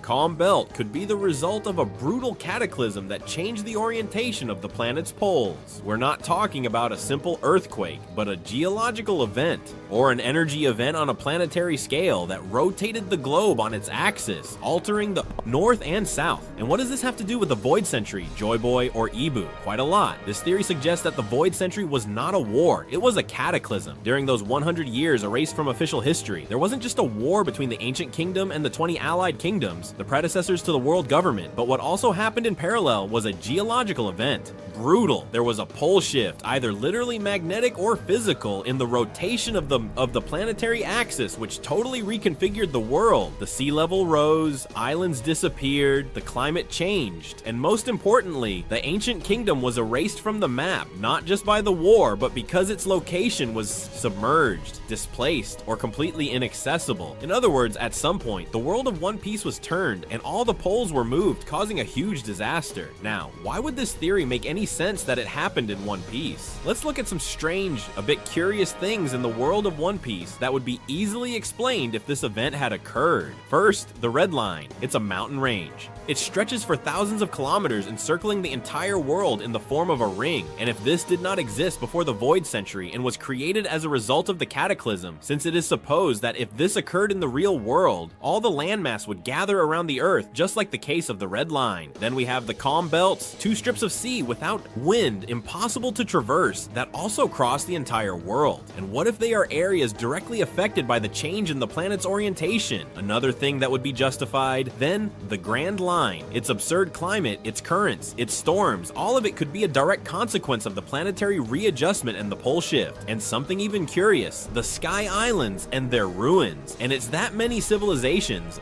destroyed in ancient times, they seem to be in the sky. And beyond the knock-up streams, what if they were thrown into the sky by a brutal geological force, like being launched due to the movement of the Earth's crust, or a colossal eruption related to the pole shift? That is, as a result of it stopping, well, everything was thrown and parts of civilizations were launched into the sky and remained on those islands. And then we could even talk about something else, which would be the Mother Flame. And it is that, of course, with the Mother Flame coming into play, pay attention, because this energy source, which is supposedly infinite, that we saw Vegapunk recreated, if we assume that this energy existed 900 years ago, it is possible that the Ancient Kingdom used it as a technological and energy core, until perhaps the overload or misuse caused this global cataclysm because of it. Mother Flame, from that sun we saw in the Elba mural, and it's said that the Mother Flame could have been the trigger that destabilized the entire planet. This connects with a possible use as an ancient weapon, an energy source so immense that if it gets out of control, it can cause tectonic plates to collapse, generate global earthquakes and tsunamis, and even change the Earth's rotation. The theory says that the activation or explosion of the Mother Flame caused the pole shift, and this altered forever the world, marking the beginning of the new order with the world government at the helm. And as we see, this theory seems very crazy, because it is. It's a super crazy theory, but if we think about it, it justifies many things that could have happened in the world of One Piece. The fact that the Mother Flame exploded, the fact that there was a different event but the poles shifted, are things that might initially seem very crazy, but they help justify many things in the world of One Piece. Now, could this happen within the manga? Well, I believe it could. I personally think this has happened, and that maybe I could justify it with other things I have in my head, but that I will develop more and develop it further later. But I firmly believe that the idea of a pole shift in One Piece makes sense, that the world of One Piece has rotated or something like that has happened, simply because obviously the red line doesn't appear naturally and the gun belt, well, the same. So seeing all these things that could only be explained with a pole shift, I think it's too straightforward not to be true and not exist. But well, I'm aware that it's a far-fetched idea and something too crazy, so let me know in the comments what you think about this. And now let's move on to the 10th theory. Which is one of the most curious and also most interesting. Well, so we are going to talk about where the Ancient Kingdom is supposed to have been. The Ancient Kingdom, as of today, we know it is destroyed, that it doesn't exist, or that there is no record, okay? We know that, but where could it have been located before? Oda might have left us some clues. We might have seen where it could be located, or it was simply in the middle of the sea and was devastated. Well, the theory suggests that it is in a place we have already passed, that we have already seen, and that we saw some time ago. A long time. And the theory makes makes more sense than it seems, and the theory indicates that Shandora was not just a lost city of gold, but rather the very ancient kingdom, the home of Joy Boy, the core of the whole story. Everything starts with Enel's cover story on the moon. It is said that in the past there were 3 human races that were living on the moon: the Shandians, the Skypians, and the Birkins. These races were technologically very advanced and were the ones who created those little robots we saw there, the ones that appear in Enel's mini story, and they were living peacefully until they ran out of resources and had to come down to the earth. And so the Skypians and the Birkins settled on the islands of the sky, like Skypiea. But the Shandians descended to the earth, descended to the sea, to the blue. But the Shandians went further down, landing on an island shaped like a skull, had a very peculiar shape, which was the island of Jaya. Once on Jaya, the Shandians built a majestic city called Shandora, which interestingly enough, Shandora comes from Sanskrit, which would be Chandra, which means moon. That is, a city with a lunar name founded by a race that came from the moon. This already sounds very strange, but come on, it's not a coincidence. Moreover, they also worship the sun god, which fits even more with the figure of Joy Boy, the solar symbolism and everything there is from One Piece. And here comes the big part. That golden city, which many in Jaya believed was a legend, was real. Nolan saw it, Kalgra lived in it, and when it was destroyed, half of the island was launched into the sky by a current, creating what we would later know as the Upper Yard. But why was this city the ancient kingdom? The key to the theory is that Shandora was not just a city, but a complete kingdom. A very powerful kingdom, very advanced with its own culture, writing, and technology. And now get ready, because I am going to give you the justifications given to substantiate that Shandora was the very same ancient kingdom. The first is that they used poneglyphs, and Robin, when she finds the poneglyphs in Shandora, literally says that this city was protecting the history of the world, just like what the ancient kingdom did. The poneglyphs were everywhere in Shandora. There weren't just 1 or 2 like on other islands. It seemed to be part of their everyday language. That is to say, the poneglyph language was the language there. And not only that, the poneglyph language is engraved on the buildings, and that is not seen anywhere else. This confirms that they not only used that language for the poneglyphs, but it was their normal language. So yes, the poneglyphs belonged to the ancient kingdom, and this language was theirs. Another thing is that it was a prosperous civilization before the Void Century. It is mentioned that the city prospered more than 900 years ago, just before the century Void, and it was destroyed 800 years ago, exactly when it ended, at the same time as the ancient kingdom. In other words, the dates match, meaning if Andorra disappears at the same time as the ancient kingdom. Coincidence? I don't think so. Then we have that Jaya was shaped like a skull, and here's a detail that I find a gem, and that is, it's said that the island of Jaya, if you put it together as it was originally before it broke apart, it was shaped like a skull. And what does that have to do with anything? Well, what is the symbol of piracy? The skull, the Jolly Roger. And who was the first pirate in the world according to Vegapunk? Joy Boy. Another connection. So if Joy Boy was from the ancient kingdom, and the ancient kingdom was on an island shaped like a skull, and that island was Jaya, and in Jaya was Shandora, Joy Boy was from Shandora. Therefore Shandora, it's the ancient kingdom. This would also explain why Mock Town, the current town of Jaya, is so pirate-like. Bars, fights, drunks, crazy stories. Because it's built on the ruins of the place where piracy began. They were literally in the cradle of piracy, laughing at him without knowing they are right above. Then we have the worship of the sun god, as Kalgara, the legendary warrior of Shandora, looked very similar to what is later revealed as Nika. We see that he had wild hair, was muscular, smiling, with a spear. It would fit well that the Shandians were the first worshippers of Nika, and that Joy Boy was the chosen one of that deity. This would explain why that ancient and forgotten religion of Nika comes precisely from that city, hence the fear of the world government. The ideology of freedom that Nika represented was born in the ancient kingdom, and that is what they wanted to erase. And why did we know nothing about this? Because the world government did everything to erase Shandora from history. It eliminated its records. It probably had something to do with Jaya being blown up into the sky by that current that split the island in half. It hid the poneglyphs that were protected by the descendants of Shandora, and on top of that, controlled the entire history to make it seem like all that were legends, as with Mont Blanc Nolan and the history of Shandora. In conclusion, this theory that Shandora was the ancient kingdom is very good, but very, very good. And it makes sense. It has a basis in the manga. Above all, it makes sense of a lot of things that until now were scattered. The theme of the cult of Nika, the obsession with protecting the poneglyph, the skull shape of Jaya, the importance of Skypiea, the symbol of piracy. And I find it great, and I love that it all seems to have evidence. And the best part is how everything fits, from the theme of the moon, with what I've mentioned about Chandra, which means moon, Shandora, and all that, to Mock Town having such a pirate atmosphere. And they laugh at piracy itself, and they laugh at certain things when they are in the cradle of everything. Obviously going through Joy Boy, Nika, the poneglyphs. That is to say, there are too many coincidences. So seeing all this, it becomes quite clear that this is no coincidence, that there are too many things in place, that this seems to be the case, that Shandora Shandora is the ancient kingdom, or that it was the capital of the ancient kingdom, like little. And I am very sure that the vast majority of people who have heard this theory, after this you will be very convinced that this is so, and that there is more connection than we thought, that you are convinced that the ancient kingdom is Shandora. And even those who are not in favor of this, who are somewhat against, who are a little skeptical, you can leave it in the comments, because you know I love reading them, and I want you to tell me in the comments what you think about this theory, if you agree, if you don't, and why. Above all, justify it with arguments, because you know that I love reading your comments. The lies that became truth, and Usopp's possible death. One of the oldest and most popular theories in the One Piece fandom is the idea that Usopp might actually die by the end of the story, and not just any death, but one that mirrors something he said countless times, that he wants to die as a brave warrior of the sea. Now, that may sound simple on the surface, but when you dig into the pattern Oda has built around Usopp, it gets a lot deeper. Usopp has this running gag in the series. He lies a lot. From the very beginning, he's been telling outrageous stories, like having fought a giant goldfish whose poop is the size of an island, or battling massive moles. The wild part? Almost every one of these lies has come true in some form. That mole fight happened in Alabasta with Miss Merry Christmas. The tribe of tiny people, the Tontada in Dressrosa. That goldfish, after Little Garden, we got that too. At first glance, it might just seem like a funny gimmick, Oda giving Usopp this Pinocchio-turned-prophet vibe, but the consistency is so on point that it feels more like a narrative device than a coincidence. And that brings us back to the line,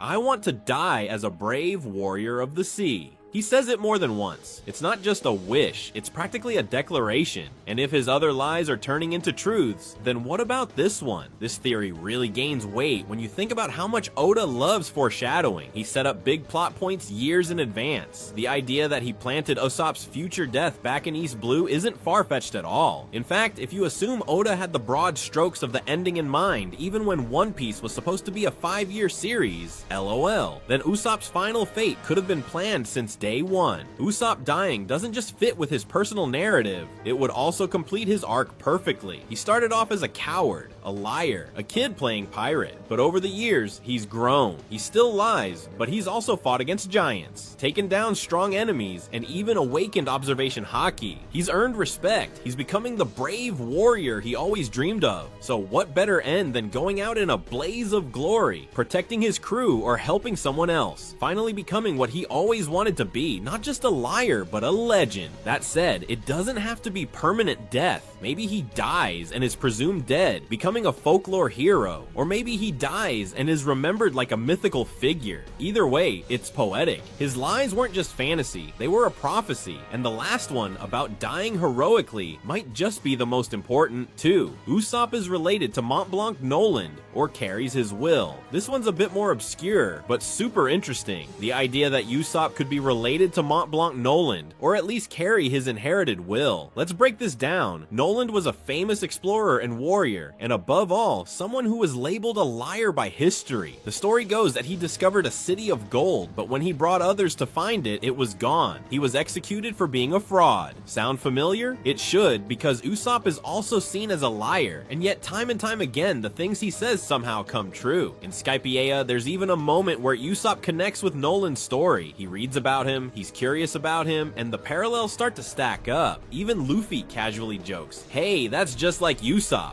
And later in Dressrosa, we find out that the Tontada know about Noland and even revere him. Guess what? The Tontada end up revering Usopp too, calling him God Usopp and praising him like a savior. It doesn't end there. Both men have deep ties to themes of truth, lies, and legacy. Both are mocked or misunderstood, but they still fight for others. Both play the role of unlikely heroes who leave big impacts wherever they go. So whether it's by blood or just through a shared destiny, this theory suggests that Usopp is Noland's spiritual successor. We don't know much about either of their family trees, but that doesn't really matter in One Piece. Inherited will is often stronger than blood. Roger and Luffy aren't related, yet they share the same drive and D in their names. So Usopp being connected to Noland doesn't need DNA to be meaningful. And there's a bonus. The current arc, Elbaf, could tie this theory together. Noland was an adventurer. It wouldn't be weird if he had been to Elbaf. If Usopp finds traces of Noland there, or even learns something something new about his own lineage, this theory could gain massive credibility. And narratively, it's clean. It gives Usopp a deeper purpose beyond just being the crew's sniper. It ties his obsession with lies and legends into the world's larger history.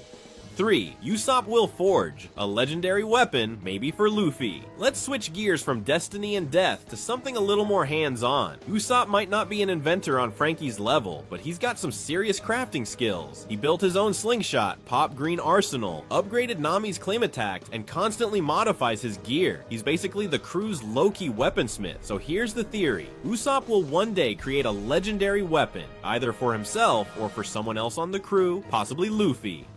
Think about it. In Wano, we saw how powerful weapons like Enma can shape destinies. Legendary swords aren't just cool, they're symbolic. What if Usopp's contribution to the final war is building something iconic? It fits perfectly into his arc. He started with toys and tricks, then moved into serious battle gear. What's the next step? Something that rivals ancient weapons, not necessarily in destruction, but in legend. It could be a slingshot with insane power, or maybe he goes full out and builds Luffy a weapon that enhances his Nika ability. A symbolic sword or shield, something that aligns with the sun god mythos. Here's the kicker. If Usopp does die heroically, see theory number 1, the weapon he leaves behind becomes part of his legacy. People don't just remember the warrior, they remember the weapon. That's how legends are made in One Piece. And hey, it's also a subtle flex on Oda's part. Instead of having the shipwright, Frankie, or the genius, Vegapunk, make the ultimate gear, the liar who no one took seriously ends up crafting a tool that helps win the final war. That kind of twist is exactly Oda's style. Usopp's been improving weapons since day one. This theory just takes it to the next logical level, whether it's creating something for himself to go out in a blaze of glory or giving Luffy a final gift to carry into the last battle. It would be the ultimate payoff for his entire journey. 1. Brook's second awakening, the true power of the Yomi Yomi no Mi. Alright, first up is a banger of a theory, that Brook might not be done evolving. We already know he's got the Yomi Yomi no Mi, the revive fruit, which basically brought him back to life after death, letting his soul return to his body. Even if the body was a skeleton by then. But what if that wasn't even the fruit's final form? What if there's a second awakening of this power that we've only started to see? Now, this idea isn't just pulled out of nowhere. Remember Whole Cake Island? Brook showed off some freaky stuff. Dude literally left his body and had his soul flying around like a spooky ghost version of himself. Full-on stand mode, if you're into JoJo references. That power alone was sick, and it kind of hinted that he's more than just a sword-swinging skeleton with musical vibes. That could have been his first awakening, with a beginning of mastering the fruit beyond the basic revive trick. So the theory goes, what if Brook can push this even further? Like, to the point of manipulating souls in the outside world, not just his own. We're talking full-blown necromancer Brook, summoning spirits, talking to the dead, maybe even traveling to the realm of the dead itself. And here's where things get really interesting. Brook himself mentioned something called the Yomi, a kind of underworld where his soul wandered before finding his body again. That ain't just poetic storytelling. He described it like a real place, a tangible, otherworldly dimension. So what if Oda's playing the long game, and that underworld becomes a crucial location later in the story? Maybe Brook, through an advanced awakening, can go there voluntarily. Could you imagine that? Brook being the only Straw Hat able to freely cross into the land of the dead. That's some game-changing power. This could tie into bigger lore, like maybe the final war has a spiritual dimension, maybe there's a reason Joy Boys will keep reincarnating, maybe there's some dead characters whose guidance is needed to defeat the final villain. And Brook becomes the bridge between the living and the dead. Picture it, Brook closing his eye sockets, concentrating, and boom, he slips into the underworld to have a conversation with Roger, or Odin, or even someone like Joy Boy's soul, if that's a thing. Like, damn. And let's not forget, in One Piece, alternate dimensions aren't unheard of. Blueno's Door fruit opened doors to a pocket dimension. Brûlée had her mirror world. This isn't Naruto-style chakra planes. One Piece canon has alternate realms. So a realm of the dead, totally plausible. This second awakening theory basically turns Brook into one of the most important Straw Hats in the endgame. Imagine if a whole side quest involves going into the underworld to get a secret about the One Piece, and Brook is the only one who can lead the crew there. That would give the skeleton the kind of spotlight he honestly deserves. He's been comic relief, emotional support, and musical king, but this theory turns him into a key player in the end of the world. 2. Brook using music to talk to or temporarily revive the dead. Now this one's juicy and just a little insane in the best way, so check this. What if Brook could use his music, yeah, his actual soul-powered jam sessions, to temporarily bring the dead back to life? Not in a full-on zombie army kind of way, but like short, poetic, meaningful resurrections. Let me set the stage. Brook is the Soul King. That's not just a band name. It's low-key prophetic. He's a literal skeleton powered by his soul, using music that literally touches the souls of people around him. We've seen him calm folks, confuse enemies, boost morale, all with a guitar solo. So the theory goes, what if he takes it even further and uses that music to resonate with the souls of the dead? Imagine there's a major arc and someone important dies, maybe an ally with key info, or someone the crew had bonded with. Normally, that'd be it. Rest in peace. But Brook, feeling the pain and desperation, picks up his guitar, strums a haunting tune, and suddenly, the soul of that person flickers into the scene for 10 minutes, maybe even 1 hour, just enough to talk, say goodbye, share a last message, drop vital lore, then they fade back into the afterlife. It's not resurrection in the traditional sense, not some full-blooded return to life. It's soul projection, spiritual echo, music-powered ghost chat, and because it's temporary, it doesn't mess with the finality of death that Oda usually respects. What's wild is this isn't even that far from what Brook already does. His soul detaches from his body, his voice reaches into people's hearts. He's literally called the Soul King, and his whole shtick is that he understands souls. So if anyone in the world of One Piece could summon a soul for a limited encore, it's our bony bard. This theory would also tie Brook into so many potential scenes. He could give closure to side characters. He could bring back lost legends for a last few words. Maybe even bring back Ace for a quick Luffy hug, and I'm proud of you, little bro. You know Oda would absolutely ruin us with that scene emotionally. Plus, if this was tied to time, like only within 24 hours of death, it'd create amazing tension. We need to talk to so-and-so, but they died 12 hours ago. Brook, we've got one shot. Cue desperate music and an epic ghost concert. All this also justifies Brook's musician identity being more than comic flavor. If his music literally bends the veil between life and death, it makes his art power, not in a fighting stronger sense, but in a narrative sense. He'd be a bard in the truest mythical sense, a wielder of ancient spiritual power through music. Honestly, this might be one of the coolest power-ups One Piece could ever give to a non-fighter character. A little grim, sure, but poetic, so One Piece. 3. Brook becomes the guardian of the Straw Hats' legacy. Okay, now this last one. This one's gonna punch you in the feelings, because it's not about flashy powers or wild reveals. It's about legacy. The theory? Brook survives everyone, and becomes the storyteller, the protector of the Straw Hats' memory. Let's be real, Brook's already over 90 years old. He's a skeleton. The man literally doesn't age anymore. Unless his bones start crumbling, he's functionally immortal. So flash forward 100 years. The Straw Hats are legends. Luffy, Zoro, Nami, Sanji, all gone. Their tale is told in whispers and songs. But who's there, walking the earth, still jamming on his guitar? Brook.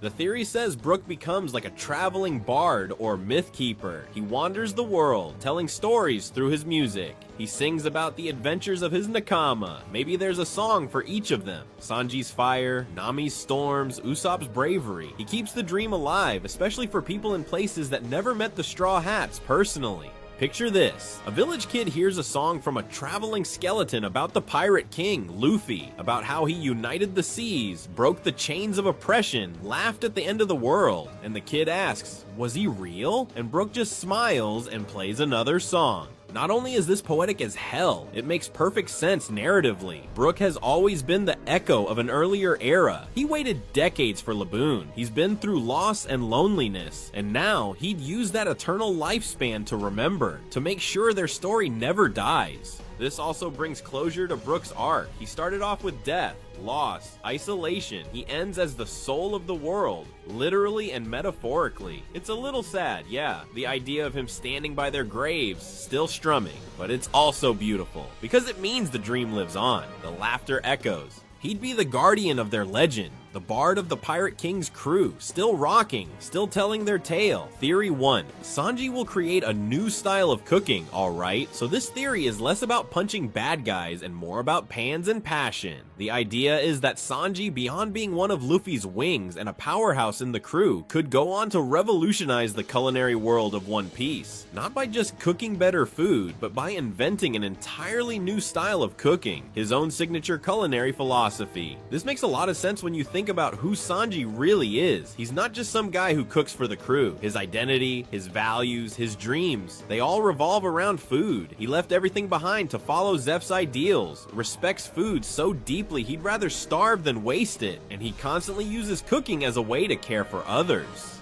So what's next for a chef like that? You guessed it, innovation. Sanji has traveled to so many islands and cultures across the Grand Line. He studied cooking styles from all over the world. He learned recipes from Kamabaka, has experience with Sky Island ingredients, Fishman Island dishes, even ancient stuff in Wano. So the theory goes, what if he takes all that knowledge and fuses it into one cohesive culinary philosophy? Not only that, but maybe he cooks differently. We're talking flashy and unique, a mix of martial arts and culinary mastery. Imagine Sanji using his kicks to dice ingredients mid-air or searing meat with Diablo jam.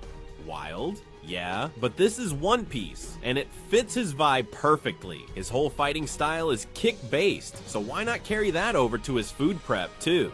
Beyond technique, the style could be something more meaningful, like infusing meals with emotion or spiritual energy. Remember how Sanji made food that physically boosted the Straw Hat's recovery? Maybe his future recipes can blend nutrition, flavor, and strength boosts, becoming a sought-after secret in the culinary world. And if this becomes a movement, imagine chefs around the world following the blackleg style of cooking. Sanji becoming a symbol of revolutionary cuisine, his methods taught in schools across the seas. He'd be the Pirate King of cooking, carrying Zeph's dream of the all blue into every kitchen that follows in his footsteps. This theory is not about flashy battles or political stakes, but it's deeply personal and arguably just as meaningful. It's about growth, legacy, and passion, and it's one of the most fitting futures for a character like Sanji. Theory 2. Sanji will become King of Germa. Now this one's a bit controversial. The idea here is that despite everything Sanji went through with the Vinsmokes, abuse, trauma, rejection, he'll eventually reconcile with them and take over the Germa 66 Kingdom. At first glance, this feels super weird. Sanji hates Germa. He rejected their ideology, refused to wear the raid suit until he had to, and distanced himself from their scientific, heartless culture. So the idea of him becoming king feels off. But let's dig deeper. Germa is still around, still powerful, and still ruled by Sanji's terrible father. But maybe the Vinsmokes start to see the error of their ways, perhaps influenced by how Sanji defied them and still became strong and noble. Maybe they soften, maybe not, but the point is, they come to realize that Sanji is the only one fit to lead them into a better future. Imagine this, Germa is struggling and Sanji steps in, not for them, but for the people under their rule. He takes the throne and turns the whole kingdom upside down. No more heartless cloning, no more cold-blooded militarism. Under Sanji, Germa becomes a kingdom of compassion and innovation, maybe even focused on healing and food instead of war. And here's where it gets juicy. What if Sanji rebrands Germa as a kingdom based around cuisine? Picture a floating nation of gourmet chefs and restaurants, supported by the best tech Germa has to offer. They sail the seas, helping starving islands, building food networks, and spreading joy through flavor. Sounds crazy? Sure, but it's very Sanji. Now take it even further. What if Germa's new HQ is built above the All Blue, that mythical sea with fish from every ocean? If it exists, it would be the perfect place for Sanji to build a culinary empire. The Vinsmoke legacy becomes something new, something redemptive. In the end, Sanji wouldn't be Mr. Prince. He'd be Mr. King, but not the cold king of his father's dreams, a ruler of flavor, freedom, and compassion. It's a long shot, but one hell of a satisfying redemption arc for both Sanji and his cursed bloodline.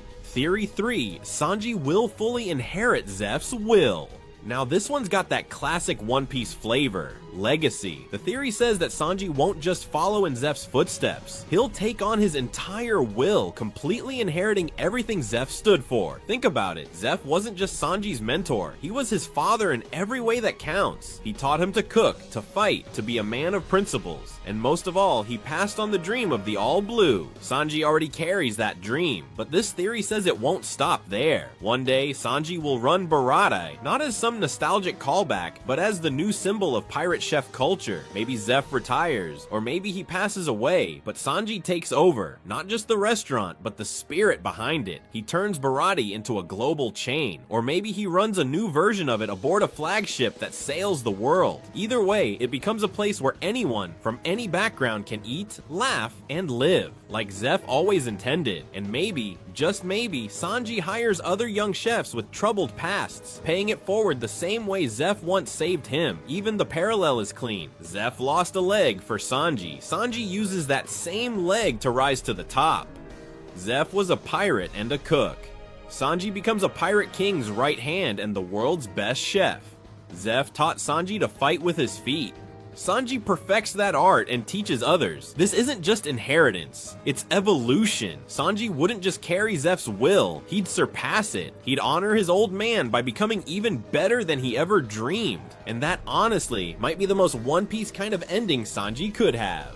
Theory 1. Chopper will cure all diseases, even the one that killed Roger. Let's start with the most iconic Chopper theory, the one literally everyone has thought about at least once. Chopper will find a cure for every disease in the world. Yeah, that's the big one. It's not just a theory, really. It feels more like a slow-burning prophecy built into the story from the moment Chopper was introduced. So where does this come from? It all starts with his backstory. Dr. Hiraluk, the guy who changed Chopper's life, had one huge belief: there's no disease that can't be cured. That statement stuck with Chopper, and ever since, it's been his lifelong goal to make it a reality. But here's where it gets juicy. This dream isn't just wishful thinking or a kid's fantasy. In One Piece, dreams have weight. They drive arcs, shape characters, and often define legacies. For Chopper, this dream is his version of the Pirate King goal. And if Luffy's chasing a legend, why wouldn't Chopper? Now let's tie this into the broader story. Gol D. Roger, the Pirate King, died of an incurable illness. That's canon. The guy who changed the world couldn't be saved, even by the best doctors. And that's where this theory levels up. The idea is that Luffy might get the same disease. It wouldn't just be tragic, it would be poetic. Luffy walking the path of Roger only to reach the same roadblock.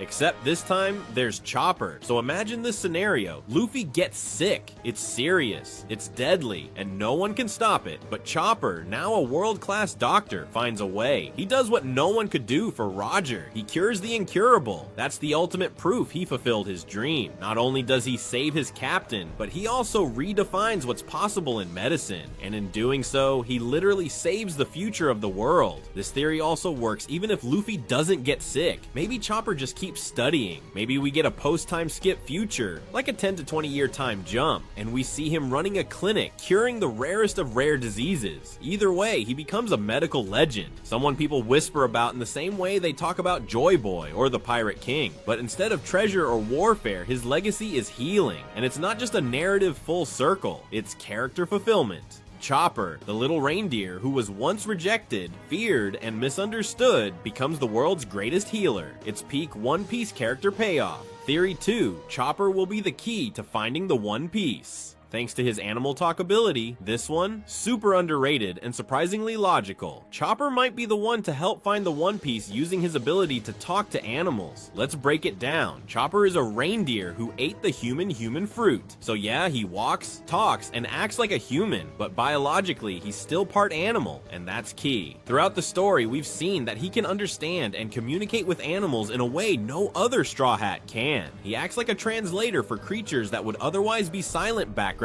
details. Now here's where the theory kicks in. What if when they reach the final island, Raftel or Laugh-Tale, the One Piece isn't just sitting out in the open? What if it's hidden? Maybe it's in a cave. Maybe there's some kind of natural protection, and the only ones who know where it is are the island's animals. Yup, not a log pose, not some epic battle, just a bunch of local creatures who've been chilling on that island for centuries and know what's up. And suddenly, Chopper's skill becomes critical. While everyone else is looking for clues, he just talks to a monkey or something and gets the real tea. Yeah, bro, that treasure, it's under that big waterfall. We see weird people go there every few decades. Boom, problem solved. And it's even deeper than that. What if the One Piece is not just treasure, but something symbolic or emotional? Maybe it's connected to Joy Boy, to ancient creatures, or to something the animals on the island protect. Chopper, with his empathy and communication skills, could connect with them and unlock secrets no one else could. It'd be a great twist too.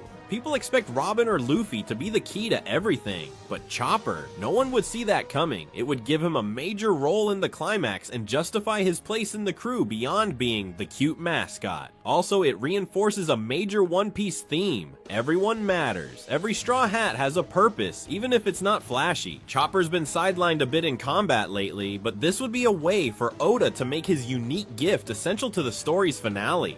Theory 3. Chopper will create a mobile hospital to help the world. This one is a personal favorite. Chopper might build and operate a mobile hospital ship after One Piece ends. Let that idea sink in for a second. Instead of settling down in a fancy city or living on an island, Chopper continues traveling, but not with pirates. This time he travels as a doctor for the people. His ship is fully equipped. Treatment rooms, lab stations, a surgical area, even beds for long-term patients. Think of it like Barati, but for medicine instead of food. And the best part? The ship moves. It sails from island to island, offering medical care to people who have no hospitals. That's huge in a world made of islands where travel is tough and many communities are isolated. We've already seen how hard it is for people to find good medical treatment in One Piece. From Nami's sickness in Little Garden to Roger's incurable disease, access to care is a real problem. This ship, it solves that. Maybe it's even a fleet, one in each blue. And Chopper, being the legend he is, trains doctors on each one. You could even imagine a Denden Mushi hotline. Someone calls, says their village is in trouble, and the Chopper ship sets sail to help. It's like the Marineford Buster call, but for healing, not destruction. This also connects to Chopper's dream. Healing every disease doesn't just mean discovering cures. It means making those cures accessible. And what better way than bringing the hospital directly to the people? Oda could even show this in a time skip epilogue. Old Chopper, still short and fluffy, running the whole operation, getting hugged by kids on every island, being a symbol of hope. He doesn't need a bounty. His legend is the lives he saved. It's poetic, it's useful, and honestly, it would be the most wholesome legacy in all of One Piece. Theory 1. Nami might be of celestial or divine origin. Let's start with the juiciest one, the idea that Nami might secretly have divine or even celestial dragon lineage. Sounds wild, right? But once you lay out all the breadcrumbs Oda has scattered through the story, it actually starts to feel pretty solid. First, let's talk about how Nami was introduced. She wasn't born in Kokoyashi village like Nojiko. She was found as a baby during a storm, lying in the middle of chaos, and rescued by Bellemere. That's already suspicious. This isn't some orphan adoption cliche.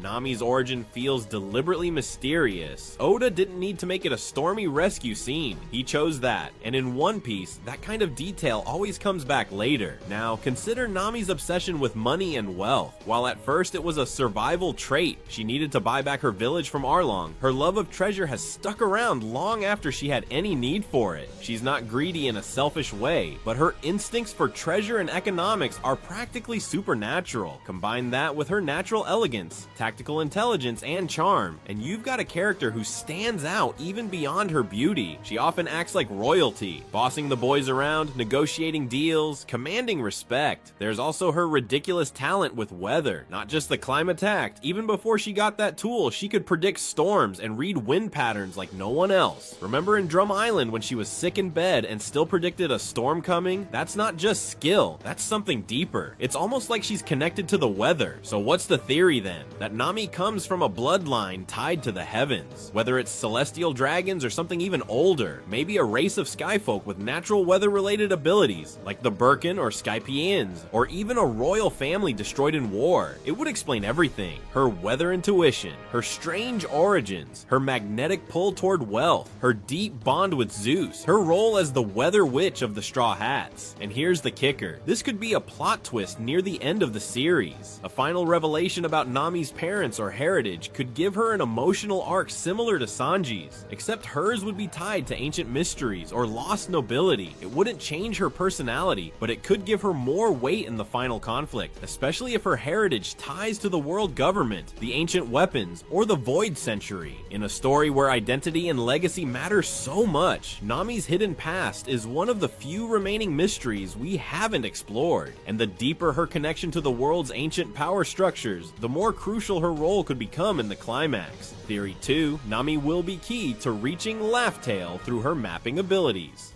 Alright, this one hits harder when you think about what Nami's actual dream is. To draw a map of the entire world. Not become Pirate Queen, not find treasure, not fight the world government, just create the ultimate map. Seems simple, right? But here's where the theory goes next level. What if Nami's dream and her cartographic skills are actually essential to finding Laugh Tale? We all know that to reach Laugh Tale, you need the 4 road poneglyphs. Once you have them, you plot the locations and supposedly trace an X to find the final island. That seems easy enough, but the moment you dig into the details, it becomes clear it might not be so simple. Why?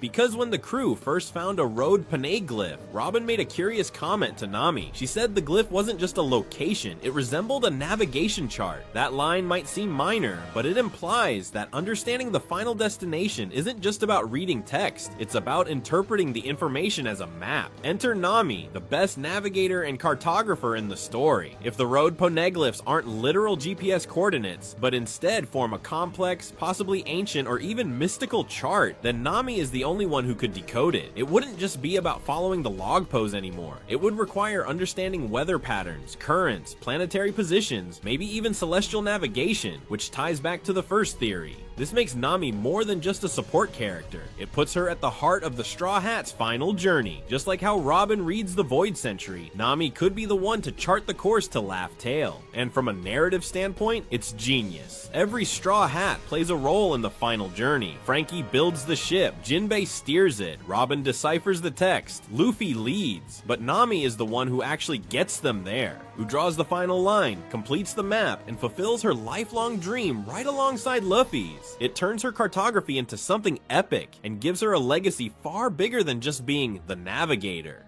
Theory 3, Nami will control the weather globally and monetize it. This one's future focused and it slaps. Nami will become the queen of weather manipulation, literally controlling the climate across the world and turn it into a business. We already know that Nami's Climatact, powered by weather balls and now enhanced with Zeus, allows her to manipulate rain, lightning, wind, and even summon massive storms. She's been evolving her weather control abilities for years, and unlike most Devil Fruit powers, hers come from tools and knowledge, meaning they can keep growing indefinitely. So here's the theory. Once the One Piece journey ends, Nami sets up a worldwide weather service. Towns, islands, and entire regions can pay for her to create the weather they need.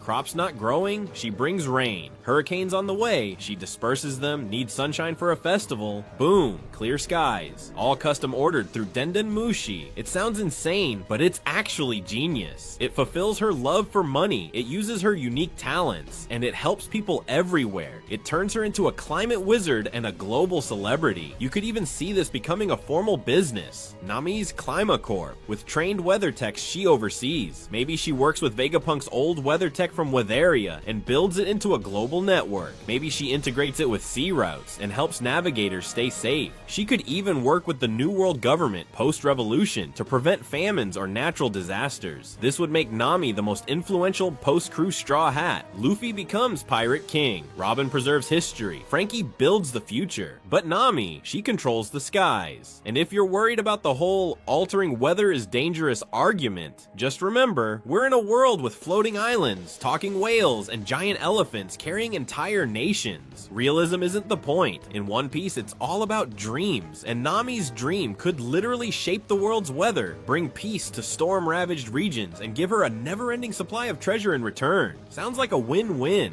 Theory 1. Frankie will recreate Pluton or build a new one. Let's start with the most well-known Frankie theory. He's gonna rebuild Pluton, the ancient weapon. Not just help someone else do it, not just sketch it up, but fully recreate it himself. Back in Enies Lobby, Frankie burned the blueprints for Pluton in front of CP9. But here's the twist. A ton of fans, and this theory, believe he memorized them. Frankie's a genius craftsman with a brain like a supercomputer when it comes to engineering. There's no way he handled something that dangerous without locking it in his head first. Now, we know the original Pluton is supposedly hidden in Wano, but the theory isn't about digging it up. It's about countering it. If the original Pluton is used by the world government or some other threat, the idea is Frankie would build his own Pluton, a counter weapon to stop it. Not a copy, not a replica, something completely unique that borrows from the blueprint but is infused with Frankie's own tech and ideals. It wouldn't be the same weapon, it would be better, because Frankie wouldn't just recreate something from the Void Century. He'd upgrade it with modern tech, Sunny's design principles, and everything he's learned from Vegapunk's lab on Egghead. And that's where this theory really pops off. Frankie has been collecting knowledge for years. He rebuilt his body with Vegapunk's blueprints, built the 1000 Sunny from Atom Wood, and even modified his mecha with insane features. If anyone has the skills to create a modern ancient weapon, it's him. And with the world heading toward all-out war, it makes total sense for him to have a massive role beyond just the shipwright. A custom Pluton could be anything. A mobile warship, a massive mecha, or even an upgraded Sunny. Some fans think the Sunny itself could transform into a Pluton-like machine. Others believe Frankie might build a separate craft, kind of like a last resort battleship. Either way, this would make Frankie crucial in the final battle. Imagine Luffy taking on Emu or the Gorosei while Frankie rolls up in the mech equivalent of Godzilla. Total chaos, total hype, and even narratively it fits. Pluton was once a threat to the world, but Frankie could make it a protector of freedom, a weapon not of destruction but of liberation, just like the Straw Hats themselves. Theory 2, Frankie will build a robot army for the final war. This one's straight out of a mecha anime fever dream, but it works. The theory says Frankie is going to build an army of robots to help in the final war. Sounds wild, but let's break it down. Back in Marineford, the Marines used the pacifistas, robot soldiers modeled after Kuma. They were terrifying, efficient, and basically turned the tide of war. So the idea here is that Frankie takes that concept and flips it. A straw hat version of pacifistas, cyborgs built for freedom. Now think about what we've seen from Frankie so far. He's built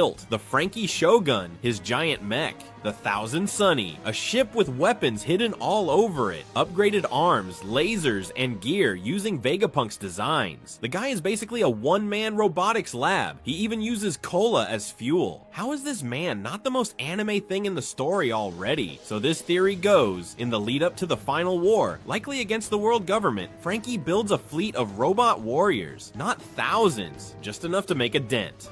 20 to 30 battle-ready, Sunny-styled mechs with individual functions. Tank type, air type, stealth type, etc. Some might be piloted by allies, like Usopp, Chopper, maybe even Vivi, while others are AI controlled. Could even be remote controlled by Frankie from the Sunny like a commander. And here's the best part, he might not do it alone. Vegapunk is now involved in the story, and he's shown interest in rebellion. If he and Frankie team up, that's a dream team of tech. Between Frankie's creativity and Vegapunk's insane science, a robot army isn't just possible, it's practically guaranteed. Plus, the world is gonna need help. We're talking about a battle against the Celestial Dragons, the Admirals, the Gorosei, maybe even Emu. If Luffy and his core crew are fighting on the front lines, the background forces, Wano warriors, revolutionaries, old allies, will need support. Enter Frankie's robot army. They provide backup, defend civilians, stall fleets. It's not about overpowering the Marines. It's about evening the odds in a chaotic battlefield. This would give Frankie a legendary legacy. He wouldn't just be the guy who built the ship, he'd be the one who built the resistance.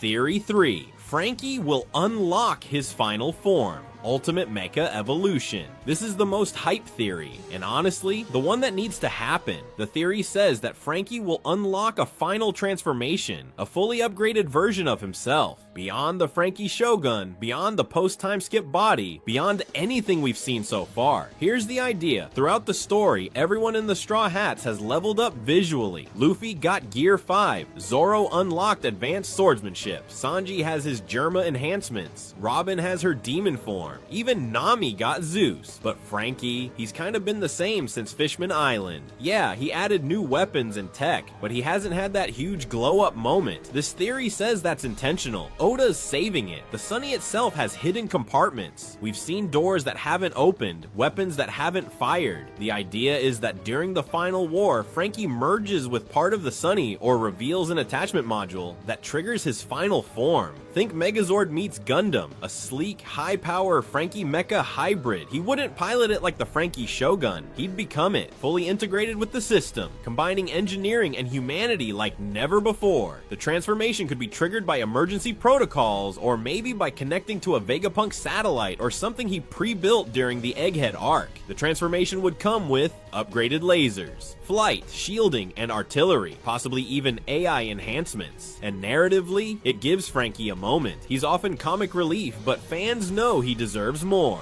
A final battle form would let him shine in a way we haven't seen since Enies Lobby. Picture him saving the crew with a surprise entrance, blasting through enemies, doing the super pose with war music in the background. Even better, imagine if his final form is powered by the Sunny's core. Like, the ship itself trusts him enough to connect with him. That would make Frankie not just the builder of the ship, but part of its soul. Theory 1. Robin will unlock a giant clone army version of herself. Alright, let's start with one of the flashiest Robin theories out there. She'll eventually be able to create full-sized giant clones of herself. Not just hands, not legs, not even the demon-looking form we saw in Wano, but actual full Robin clones that are huge, battle-ready, and possibly numerous. Like an entire army made of Robin. Sounds nuts, right? But the idea has roots in what we've already seen. Back in Enies Lobby, Robin was sprouting dozens of arms and legs. Over time, especially after the time skip, she started combining her sprouts into bigger structures, massive limbs, whole torsos, even a monstrous demon form in Onigashima. So naturally, if she can build parts of herself bigger and bigger, why wouldn't she eventually be able to put all those parts together and make full-body clones of her entire self? And we're not just talking regular size here. The theory suggests giant scale versions. Think about it. Robin creates a 10-meter tall version of herself that can wreck buildings, throw enemies around like toys, or just be a walking wall of destruction. Now imagine her sprouting 2 or 3 of these. Or 10th, an army of Robins all sprouting more limbs from their giant arms. It's chaos. Power-wise, it makes sense. The Hana Hana no Mi, Flower Flower Fruit, has insane scaling potential. It lets her replicate her own body as many times as she wants and place them wherever she wants. With enough stamina and training, she could turn into a one-woman army, and with the Straw Hats heading into what's basically the final war against the world government, it would make sense for Oda to give her one last huge, literally, upgrade. The only question is stamina. The bigger the body, the more energy it would take. But hey, Luffy burns through 3 gears a fight. Zoro nearly dies every other arc. Robin's due for her high-risk, high-reward moment, and this would make her terrifying in combat. Not just a support fighter, but an unstoppable tank. The best part? It ties into her personality too. She's always been calm, calculating, but fiercely protective of her crew. A giant clone army would be a perfect way for her to shield them, literally, with her own body. Multiply. Theory 2. Robin is hiding crucial information from the crew. This one's less about power and more about trust. Robin might be hiding key information from the rest of the crew, on purpose. And yeah, this one hits different. Since the time skip, Robin's had access to a lot of poneglyphs. She's read ones in Zoo, Wano, Fishman Island, and probably some off-screen. And what's weird is, she rarely tells the crew what they say. Like, sure, sometimes she shares little bits. This is a road poneglyph, or this talks about Poseidon. But overall, she keeps quiet, really quiet. This theory suggests she's doing that intentionally, not because she's betraying anyone. Far from it, but because what she's reading is so dangerous, so heavy that sharing it too early could make the crew targets, or even destroy their morale. Think about it. Robin might already know the truth about Joy Boy, or what the One Piece is, or how the final war will unfold. But instead of dumping that info and risking chaos, she's waiting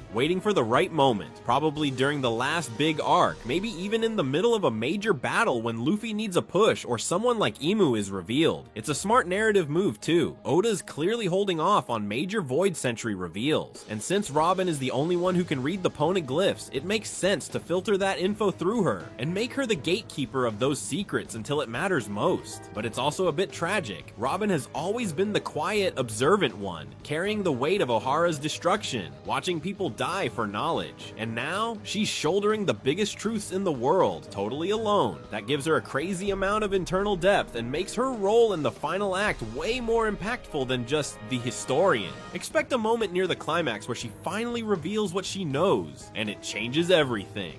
Theory 3. Robin will rebuild Ohara on Elbaf, the new Ohara theory. This theory is way more wholesome and post-plot. Robin will rebuild the legacy of Ohara on Elbaf, turning it into a new haven for archaeology and truth. It all goes back to her origin. Robin was the only survivor of Ohara, the island of scholars destroyed by the world government for seeking forbidden knowledge. That tragedy shaped her entire life. But now, for the first time in forever, Robin isn't alone. She has allies. She has people willing to fight to protect the truth. And more importantly, she has books. Actual books salvaged from Ohara, hidden, preserved, and now in the hands of Saul and the Elbaf giants. Here's the vision. After the final war, when the world begins to rebuild, Robin doesn't just disappear or retire. She becomes the founder of a new Ohara, built on Elbaf, a place where knowledge is free, history is protected, and future scholars can study without fear of annihilation. Why Elbaf? Because it's the perfect place. The giants are strong, they live long lives, and under Saul's influence, they're becoming more educated and curious. They're not just warriors anymore, they're growing. With Robin's guidance, they could become the guardians of history, and if someone tries to erase this new Ohara like last time, they'll have to go through an army of massive librarians with axes. It's poetic. The island that once hosted the world's knowledge was burned down by fear, but now, thanks to Robin, that knowledge is alive again, and better protected than ever. Plus, it's a legacy move. Robin's goal was never to be a war hero or a political figure. It was to preserve the truth, to uncover what the world government tried to hide, and this theory gives her exactly that, a place where that mission continues long after the Straw Hat's journey ends. Imagine the final scene. Years after the story ends, a young scholar walks into the great library of Elbaf. They see Robin, older, wiser, still reading, still smiling. The camera pans over thousands of books, poneglyph translations, Void Century research, and a plaque that reads, "In memory of Ohara, in defiance of silence." Yeah, that hits. Theory 1. Jinbe has a hidden berserker transformation. Alright, let's kick things off with the wildest idea. Jinbe has an untapped berserker state, a kind of primal transformation only fishmen can access. Now, this isn't just headcanon pulled from thin air. The theory comes straight from Arlong's old statements in the manga. He once mentioned that fishmen have the ability to enter a berserker-like state, an instinctual power-up that makes them faster, stronger, and much more dangerous. In Arlong's case, his eyes turned red, and he went beast mode for a short time. That sounds suspiciously like a shonen power-up trigger, and if someone as mid-tier as Arlong can do it, imagine what Jinbe could do with it. The logic here is that Oda teased this ability early on, and it's just been lying dormant, waiting to resurface in someone who truly represents the pinnacle of fishman strength. That's Jinbe, no contest. He's the most respected fishman in the series, former warlord of the sea, master of fishman karate, and now a straw hat. So how would this berserker state look? Picture Jinbe in battle against someone like Blackbeard, or one of his top commanders. Things are getting intense, maybe he's injured, maybe the crew is in danger. Then bam, eyes go red, muscles tighten, his movements get erratic but powerful, and he starts tearing through his enemies with raw instinct, faster and stronger than ever before. No strategy, no calm demeanor, just rage, honor, and instinct. It wouldn't be a permanent form, more like a break glass in case of emergency moment, and narratively, it would show that even Jinbe, who is usually the calm, reliable one, has a deep well of emotion and primal energy buried inside. Also consider the timing. Many Straw Hats got major power-ups in Wano. Sanji with his exoskeleton, Robin with Demonio Fleur, Luffy with Gear 5. Jinbe didn't get a major new ability, just showed off more of the same awesome fishman karate, so he's due. This berserker mode would be a perfect final upgrade for him in the coming war. Theory 2. Jinbe will become the leader of Fishman Island and bring his people to the surface. This one hits way more on the emotional side of things. Jinbe will be the one to finally lead fishmen to the surface world, completing the dreams of Queen Otohime and Fisher Tiger. This has been building for decades in the story. Fishman Island has always been a symbol of discrimination, isolation, and suffering. Queen Otohime tried to change that with peace. Fisher Tiger tried through revolution. Both failed. But Jinbe, he's the perfect balance of both. Strong, respected, and calm enough to lead, but also tough enough to fight when necessary. The idea here is that after the final war, maybe after the world government is restructured or destroyed, there will finally be a window of opportunity for fishmen to come up to the surface. And Jinbe, now a global hero thanks to his journey with Luffy, will be the one to guide them. And this isn't just symbolism, it's Jinbe's purpose. His entire journey has revolved around helping his people, from being in the Sun Pirates, to serving under Whitebeard, to joining Big Mom for protection, to ultimately risking everything to join Luffy. Every move he's made has been about protecting fishmen. Now imagine the ending. Fishman Island is no longer hidden under the sea. Jinbe leads a migration to a new home, maybe somewhere safe in the new world, maybe even Elbaf or somewhere revolutionary. People see fishmen for who they really are. The kids can live without fear. Humans and fishmen work together. It's redemption, it's hope,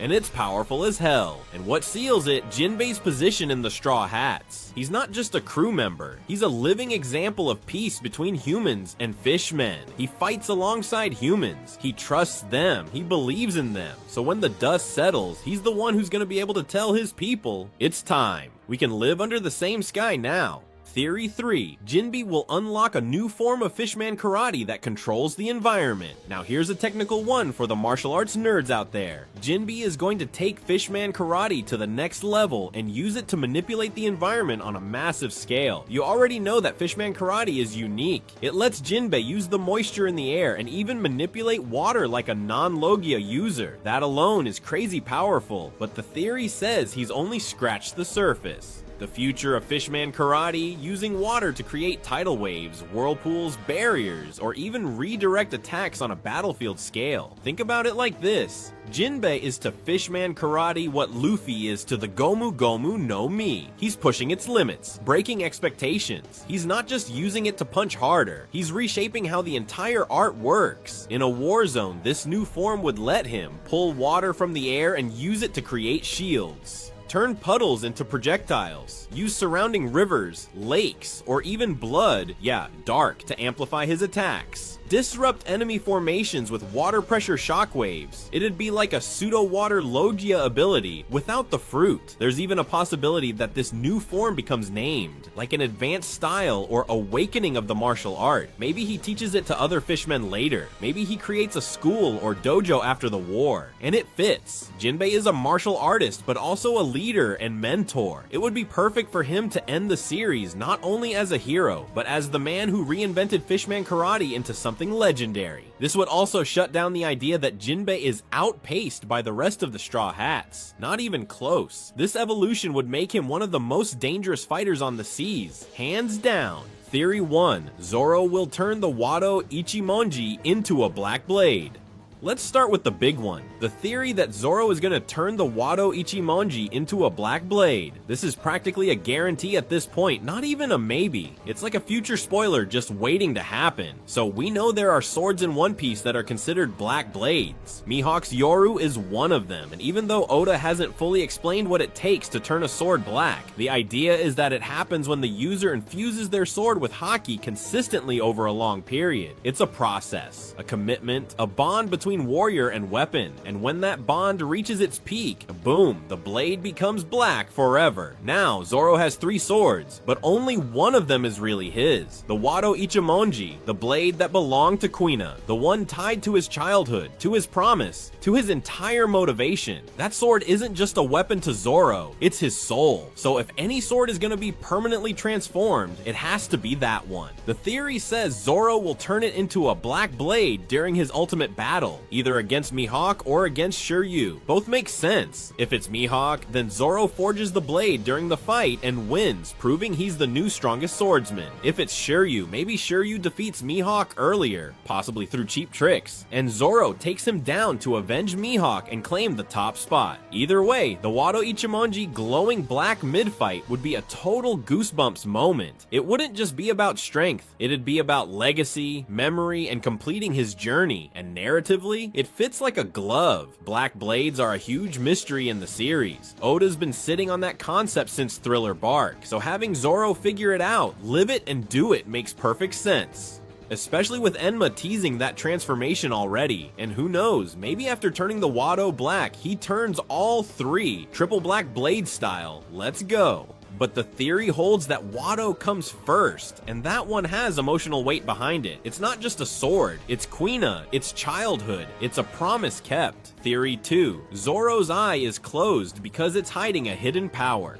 Alright, theory 2 is an old one, and yeah, it's meme-worthy at this point, but it still has potential. Zoro's closed eye is hiding a secret power. Ever since the time skip, Zoro's been rocking that closed left eye. We've never seen it open. No explanation, no injury, just a scar and nothing more. And this is weird, because in One Piece, if someone loses an eye, they usually still use it. Shanks, Sabo, Rayleigh, they all have eye scars, but their eyes are wide open. So why is Zoro's closed? The theory says he's keeping it shut because it hides something dangerous. A latent ability, maybe it's tied to observation haki on steroids or some cursed vision Mihawk gave him during their training. Maybe he's suppressing something to avoid accidentally going full monster mode. It could even be a form of haki we haven't fully seen yet, like Future Sight but dialed up to 100. Now yeah, people joke that Zoro's eye has a Sharingan or that he's hiding the Rinnegan, but jokes aside, the mystery is real. If Oda gave him a scar and closed the eye for no reason, it'd be bizarre storytelling. Here's where the theory gets spicy. Zoro will open his eye in the most critical moment of the story, not just because he needs more power, but because something unlocks. Maybe his vision expands, maybe he becomes hyper aware in battle, maybe he sees the flow of haki, something changes, and narratively, it tracks. Zoro's the kind of guy who holds back until the moment calls for it. Think of it like Goku removing the weighted clothes before a serious fight. If Zoro's been self-limiting himself this whole time, keeping that eye closed until he absolutely needs to go full power. It's the perfect setup for a late stage power boost. He's had major fights, King, Pika, Killer, but maybe his real awakening hasn't hit yet. This eye could be the trigger, the transformation from warrior to legend. Is this theory likely? Honestly, probably not, but if it happens, it'll be one of the most hype scenes in the entire series. Theory 3, Zoro will open a dojo after the final war and train the next generation, including girls like Quina. Let's round this out with a post-endgame theory. Zoro will retire and open a dojo, teaching the next generation of swordsmen and swordswomen. It's simple, but it hits deep. After Zoro becomes the world's strongest swordsman and helps Luffy become Pirate King, what's left for him? He's not the type to sit on a throne. He doesn't want fame or luxury. He lives for the sword, and he fights for those he believes in. So what happens when there are no more battles to fight? He gives back. This theory says Zoro returns to the dojo where he trained as a kid, the one where Kina fell down the stairs, or whatever really happened.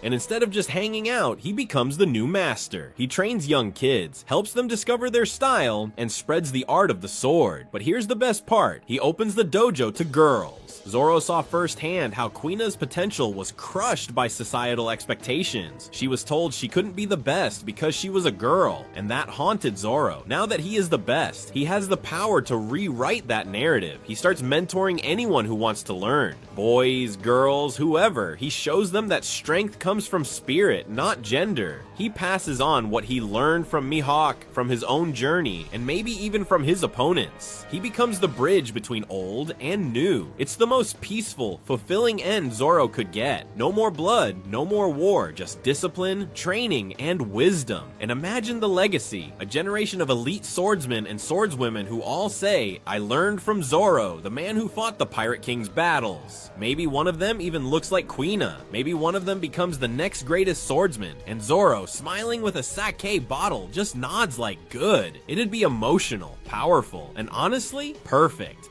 Theory 1. Luffy will unlock a new form beyond Gear 5, like Gear 5 Plus or a Final Awakening. Let's start with the most straightforward and hype-packed idea. Luffy hasn't reached his final form yet. Yeah, Gear 5 is amazing, hilarious, powerful, cartoonish, but that doesn't mean it's the end. The theory goes like this. While Gear 5 is Luffy's awakened state, it might not be the complete awakening of the Hito Hito no Mi model Nika. We've seen how Oda loves to surprise us with extra forms. Remember how Gear 4 had Bound Man, Snake Man, and Tank Man?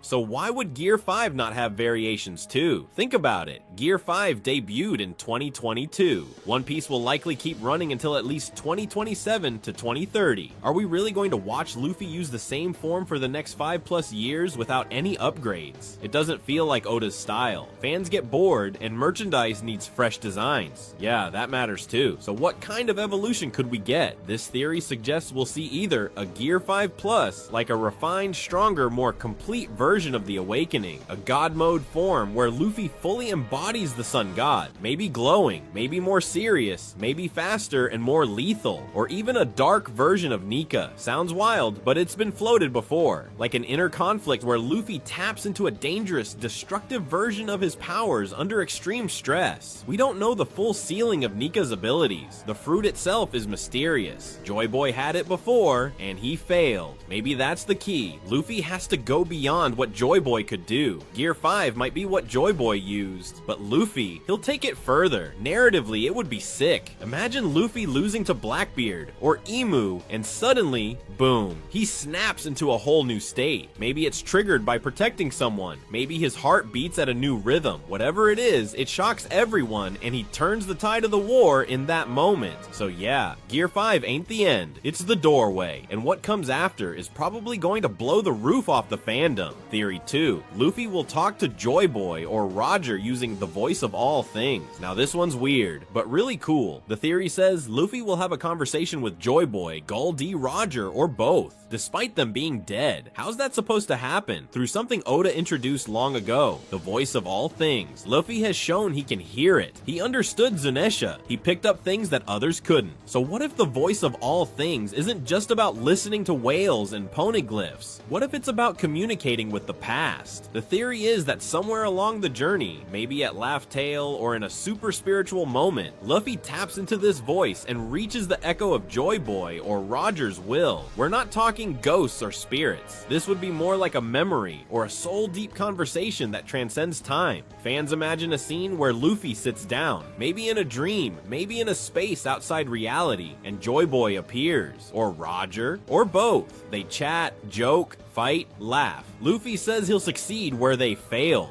Joy Boy tells him he's finally the right guy to carry the torch. It sounds crazy, but think about how emotional and poetic it would be. Luffy doesn't idolize Roger, but he walks his path. He carries the inherited will, and unlike others, he does it his way. Talking to those two giants of the past would validate Luffy's journey, but also let them pass on unfinished business. Maybe they give advice, maybe they leave cryptic last words, maybe Joy Boy just laughs and says, "You figured it out, huh?" And if you tie this theory into Brook's soul powers, or some ancient poneglyph type mechanism, it's not even that hard to justify. One Piece has talking ships after all. This is way less of a stretch. Is it likely? Who knows, but if it happens, you can bet fans will lose their minds. And honestly, Luffy and Joy Boy sitting at a table, cracking jokes before the final war? I'm down.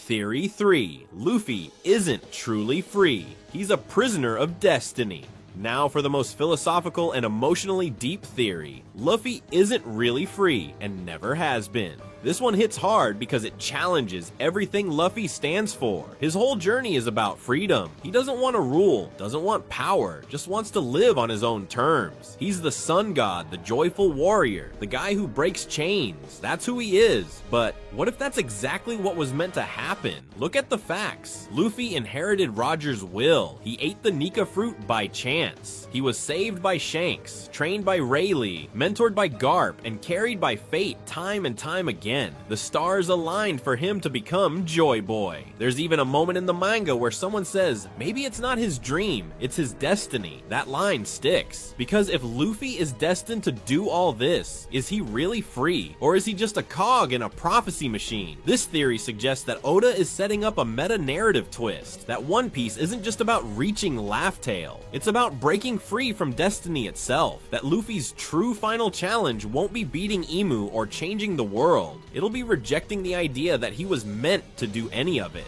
Maybe the final poneglyph says, this is the end. Joy Boy will do XYZ, and Luffy says, nah. Maybe he finds the One Piece and doesn't want to use it the way everyone expects.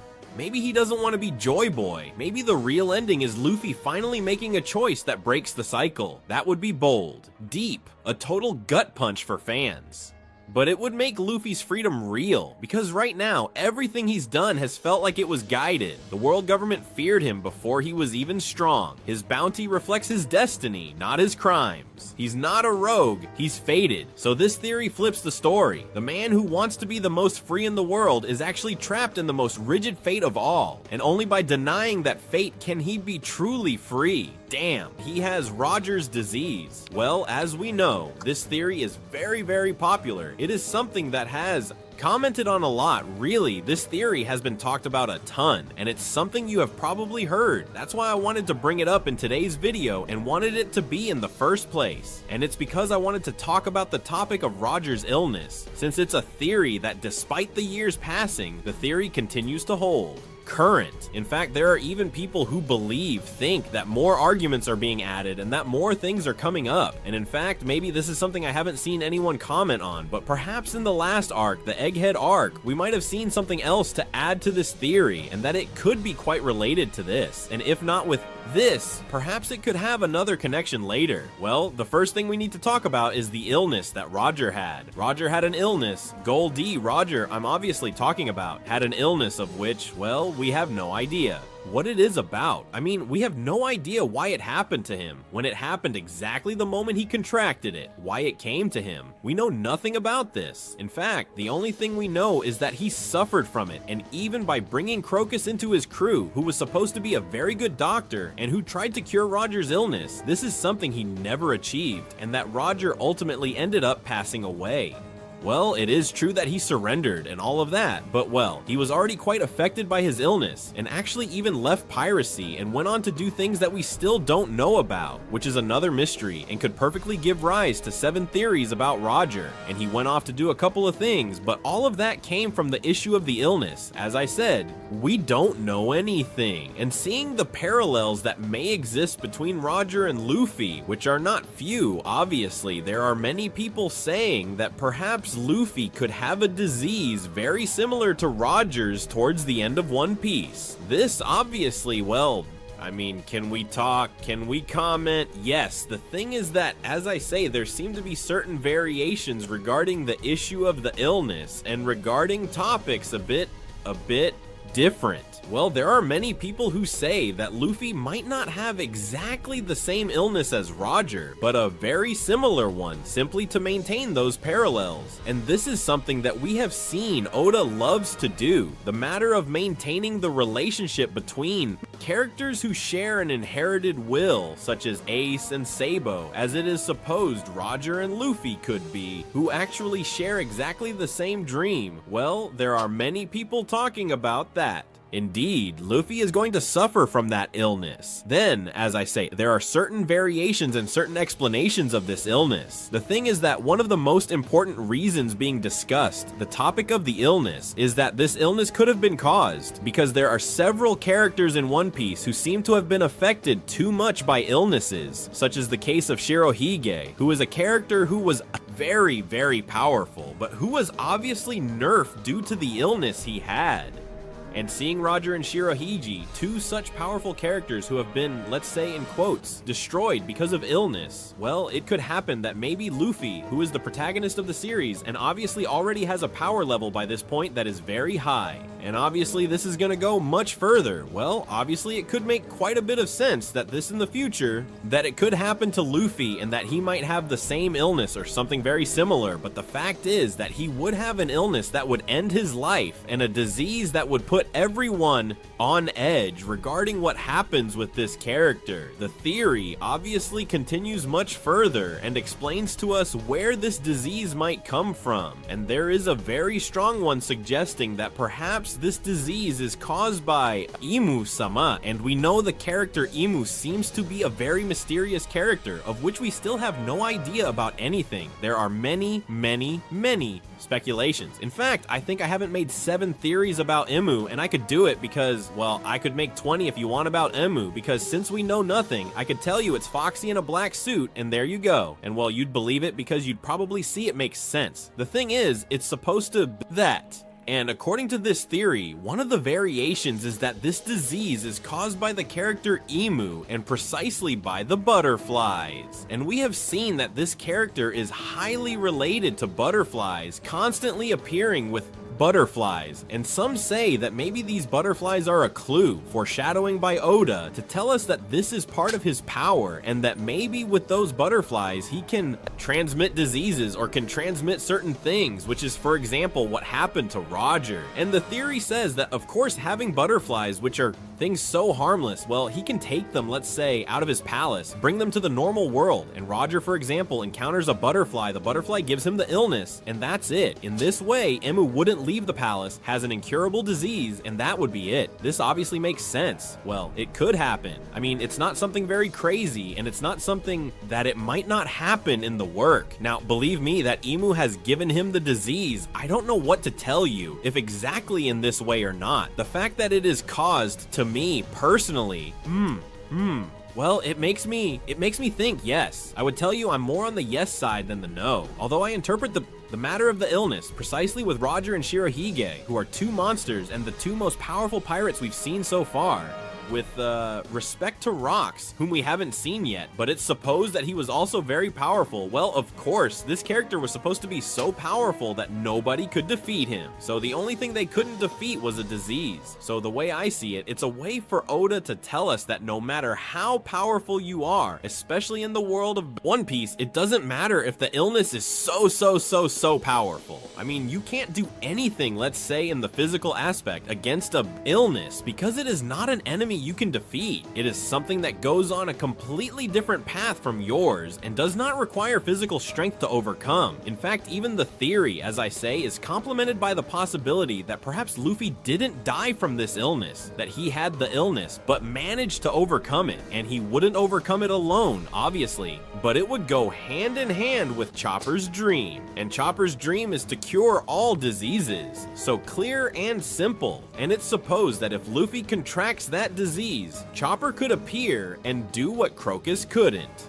He could cure his captain's illness and make his captain get better. Seeing a Luffy who would go through horrible states and have a very hard time, being told that he is going to die, and Chopper looking for a way to try to cure him, seeing how he gets frustrated, seeing how it doesn't work for him, seeing maybe some more dramatic chapters, and then seeing how in the end, perhaps by chance, maybe for one reason, maybe for another, he manages to find the way to block, to stop that disease and make Luffy well. And no, I didn't mean the word peace referring to the One Piece being that, which it could be, but, well, let's go. No, I didn't mean it that way. The thing is, as I said, this illness theory, as you see, has many variations, whether it's gonna happen because of this or that.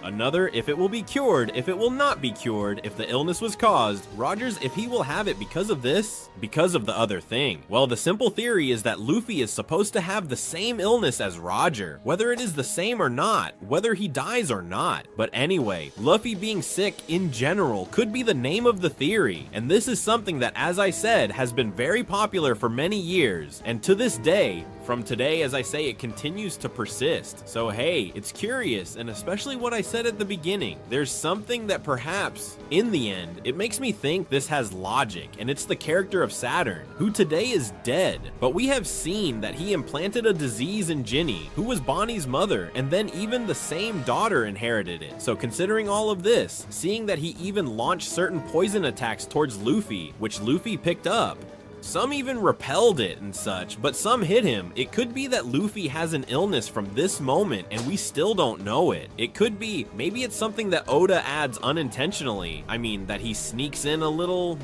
twist that you don't notice and then it's super important. Well, it's very likely, but it's also it's probable, it's possible that later this doesn't have a major impact on the work and that it's simply something that happened and that's it, and we stop messing around and move on to something else, which is the Elbaf arc. Could be, maybe not, I don't know. As a first theory, I felt it was necessary to bring up this about Luffy's illness because the rest that remain are, hello? Let's go with the second one, and this time it's a power-up. We just, in quotes, in many quotes, because it's been a couple of years, saw the year 5. We just saw the 5th gear, the gear that appears in Wano with Joy Boy, Nika, and so on. Well, there are a lot of people, many people. I would say, I don't know, 80%, 90% think this is gonna be Luffy's final form. I mean, that there's nothing more. Luffy has the awakened fruit, supposedly. We see the Nika form, this form that we even saw in a flashback that seems like Joy Boy had the same fruit.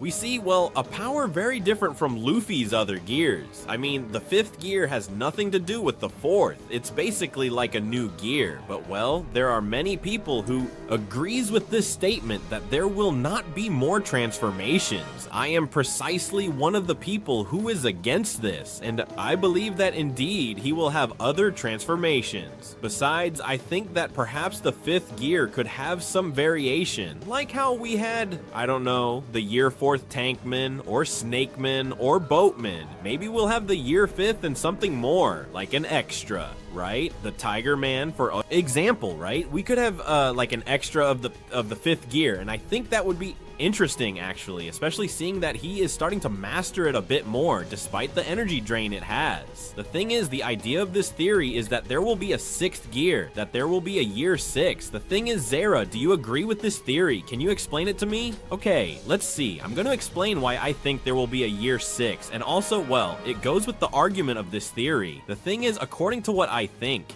we have to keep in mind that we are in a fictional work. We have to realize that we are in a manga, and we have to have, taking into account that this works as it works, and the industry works as it works. As I say, it has been a couple of years since Luffy unveiled the 5th gear and defeated Kaido. I don't know if it's been 3 years, 4, 2, I don't know, I'm really bad with dates. I seem like Oda, eh? I'm really bad. But the thing is that, as I said, it's been a couple of years since Luffy went 5th gear, defeated Kaido, unleashed all that power, and revealed the new transformation. The thing is, from here to the end of One Piece, really, Luffy will not have more transformations and will face Blackbeard, Emu, or whoever with the same transformation from 7 years ago, assuming One Piece still has about 7 more years, or something like that. I mean, is Luffy really gonna go through the rest of the story with that transformation and defeat the final villain without a new transformation? Personally, I believe it. I mean, I don't believe it. Either he has a variation of the 5th gear that he gradually discovers and brings out other variations or something like that, or he has a 6th gear, but I don't think Luffy will use the 5th gear from now until the end of the story, because there is quite a lot. I mean, we have the Elbaf arc left, maybe something later with, the Sky Islands, where we have to return to have more things explained, then something about the Void Century, the Revolutionaries, Blackbeard, the World Government, the Final War. I mean, Laughtail, the Lodestar. We have many things left to do. We have many years. And honestly, if Luffy stays at the same gear all the time, it would feel strange to me personally. As I said, maybe there is a 6th gear, a variation of the 5th, but to me, it suggests that yes. And there are people who might say that it doesn't make much sense within the work, and I can agree with you. At first, you might think that a 6th gear doesn't make sense because the 5th is supposed to be the form. Complete, it's supposed to be done. But well, we know how this works, we know it's a manga, and we know that Oda can pull something out of the hat to directly surprise us. But it would seem strange to me that being a shonen, being a manga, being something that has to sell a lot, being something that must also have pressure from the people above Oda, like the ones at the publishing house, who will put pressure to do certain things if they see that Oda has kept the same character transformation for 7 years and reaches the final arc, and Blackbeard arrives and Luffy keeps using the 5th gear all the time.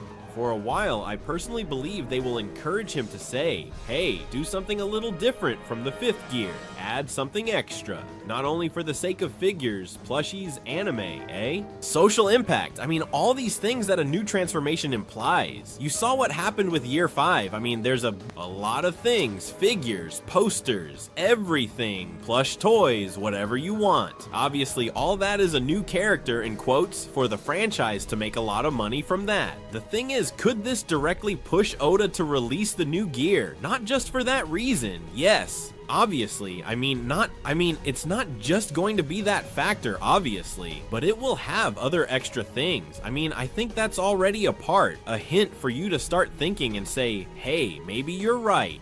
The fact that Luffy cannot sustain a 5th gear all the time, because I don't believe he can maintain it for 8 years. And also the fact of saying, imagine in a final fight with Blackbeard, Luffy won't have the usual thing he has with all the important characters of bringing out a new power to try to defeat him. I mean, I'll give you the example of the New World. The characters important from the New World that Luffy has defeated, I mean, the ones Luffy has defeated one-on-one were Doflamingo and Kaido, meaning the ones only Luffy could win against. Then in Egghead or in Whole Cake, they have happened a few other things, and it was different. But then we have that against Doflamingo, who was there more or less holding on. He pulled out Gear 5th and won. With Kaido, he was there.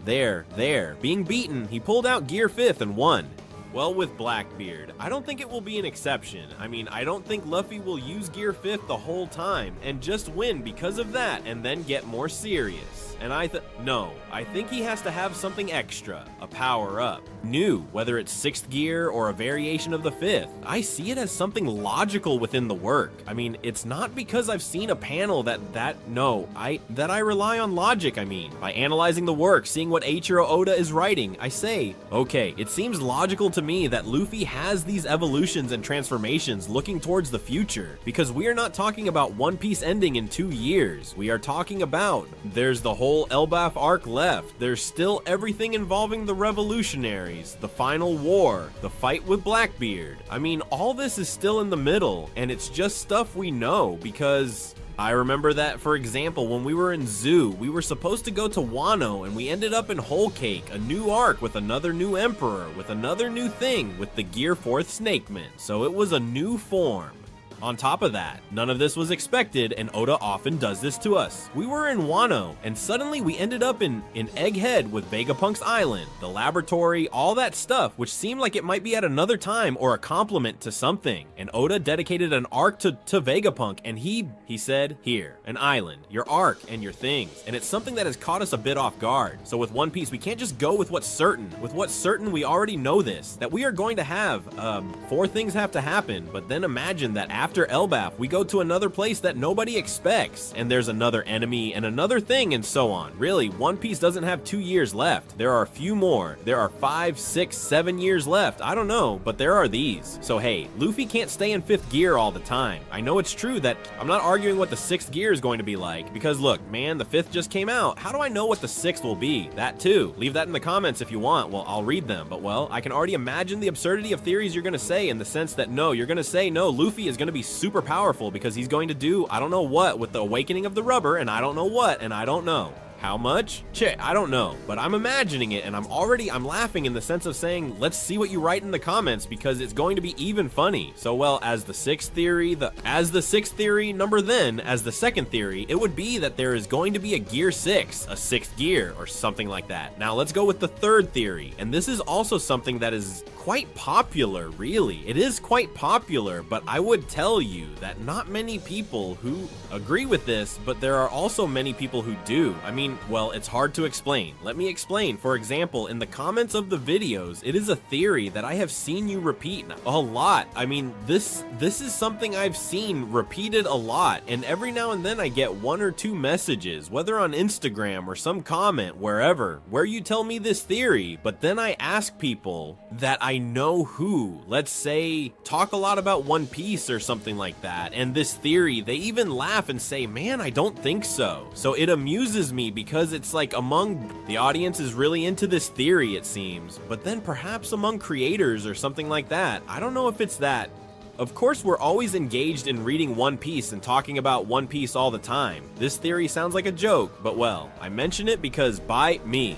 It seems interesting, and even if I don't completely agree, I think that if so many people agree with this theory, especially the audience, then there must be a reason for it, right? Which is basically the fact that Luffy could be a clone of Roger or a clone of Joy Boy. This sounds strange, but it is like that. I mean, the theory says that Luffy is effectively a clone of the character of Roger or Joy Boy. This theory comes mainly from something we saw in Whole Cake with the whole subject of the Germa that was already presented to us, where there were clones, soldiers that were cloned, and also the whole topic of DNA manipulation, the lineage factor, and all these things. And especially in the Egghead arc, we have seen that there are cloned characters like Stussy, who is a perfect clone of Miss Bakken when she was young. So all these things already show us that the clone theme is possible. In fact, when we did the 7 theories of Shanks, the clone topic was also discussed. And obviously, if we deal with characters, everyone is going to have a clone in One Piece.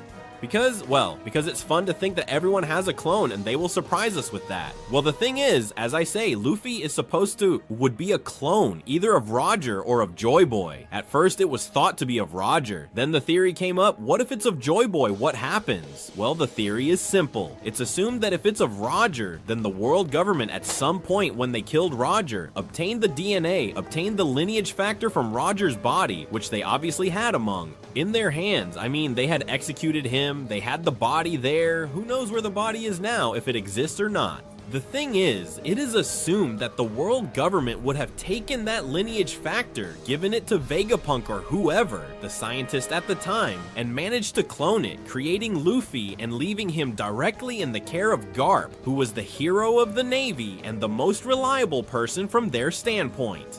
From the point of view that he was a Marine, so he would be, in quotes, his grandson, and let's say they would give him as a son to Dragon, which wouldn't be his son as such. That's why we might see that Luffy and Dragon perhaps don't resemble each other much physically, and maybe he would resemble Garp a bit more, in the sense that he was raised with him and has adopted certain behaviors from him. This would be a bit of the idea with Roger. I know it sounds like a joke, but well, when you think about it, logic is sometimes bypassed. Yes, the possibility exists, man. Obviously it exists, right? So it needs to be considered. With Joy Boy, well, it's somewhat the same. It's assumed that the world government in the past obtained Joy Boy's DNA, or that it managed to recover it by, it's mainly used as the object, the hat that is in the freezer, this fridge-like chamber that Emu has inside. Mary Joyce, and it's said that this hat belonged to Joy Boy, and since it was Joy Boy's, it had directly there the DNA, and I don't know what they used it to create Luffy, and I don't know, well, a disaster, but well, it is supposed that as a result of all these things they managed to create, well, I don't know, a fetus. They managed to create a baby from Luffy and all this, and then they took him, well, to Villapuxia, where Garp directly took care of him and all that, and of course that Shanks knew this, and that's why he went with Luffy and so on and whatever, because he knew that he was either the clone of Roger and that he reminded him of his captain, or that he was the clone of Joy Boy because he knows Joy Boy. Well, then I know it sounds like a joke, but of course, well, it sounds like a joke because you say it's very crazy, but the impossibility does not exist. I mean, that is, what I am saying are things that have been seen in the manga. The issue of clones seemed like madness, and there it is. The issue of time travel, if I tell you when we are in Dressrosa that you can travel in time, you would say you are high. How is time travel possible in One Piece? This isn't that type.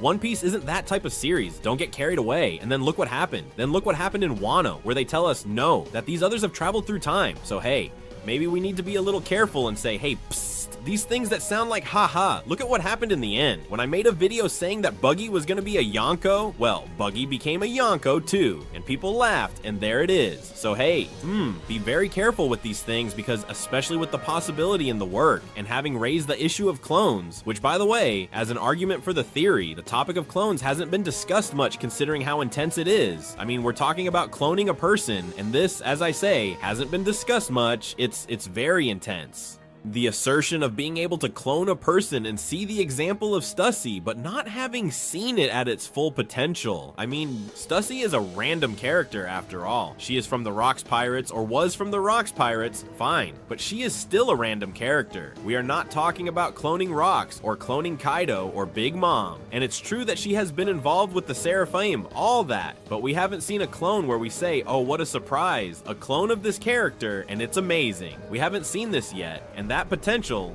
man, it could be that Oda wastes it.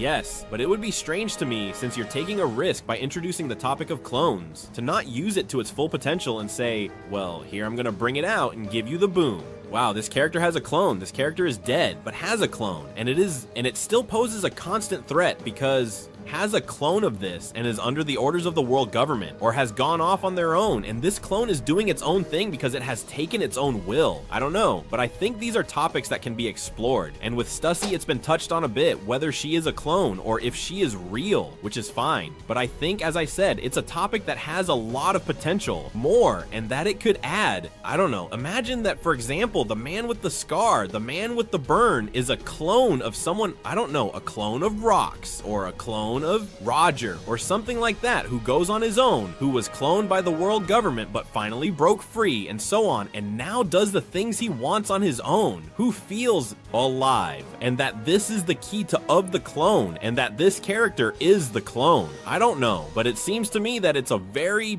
important considering how little it has been used. So well, since the theory that Luffy is a clone of Roger and Joy Boy is very crazy, I add this as a bit of support, so to speak, to say, hey, well, be careful. Personally, I'm not quite convinced. No, I don't even know if I would like it. I mean, I think I wouldn't like it. I think I would see it in the work. And no, I don't know. Oda would have to do it very well for me to like it. But well, it's something that, as I say, I wouldn't dismiss. And well, be very careful, because all the theories, as long as they don't include unreal data or make things up or invent things or invent data or change dates or something like that, all these things must be considered because, as I say, we are in One Piece. Here, craziness is normal, little by little, and let's see how things go, what happens with everything. Luffy's fourth theory is also quite sad, somewhat similar to the first, we might say, and it is that Luffy, at the end of the adventure, would die. It's supposed that this theory, let's see, as I said, this theory is also very popular, and by the way, I take the opportunity to mention something, and that is there are many people who, it says that Oda mentioned in an interview that a Straw Hat would die in the end. I haven't seen this anywhere. I mean, I haven't seen this anywhere. I would say it's 99% a lie. You've probably heard this. A lot. Probably you've heard this. Seen it on TikTok. It's especially common on TikTok. Oda said that a Mugiwara would die at the end. I've looked for this. I haven't found the interview. In fact, when I've asked people, they say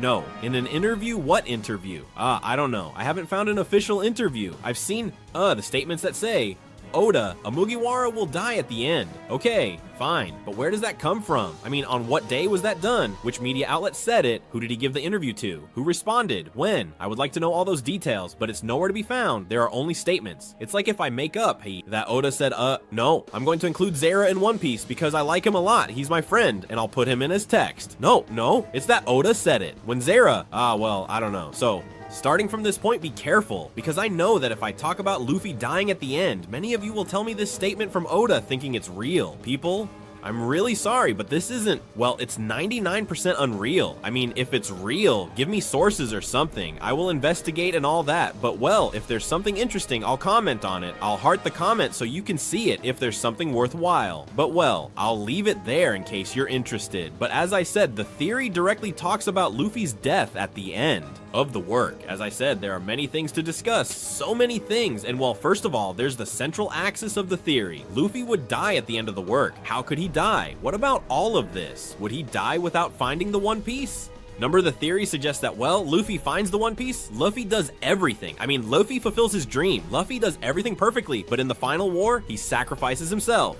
And he dies. That would basically be the theory. Well, let's see. The problem with this theory is that it is something so future possibility that who knows? When does it happen? What era are we in if there hasn't been another time skip, which I think there hasn't? When does this happen? The situation, the reason, how is Luffy? I mean, it's just so many things. What happened with the One Piece? Has his dream really come true? No.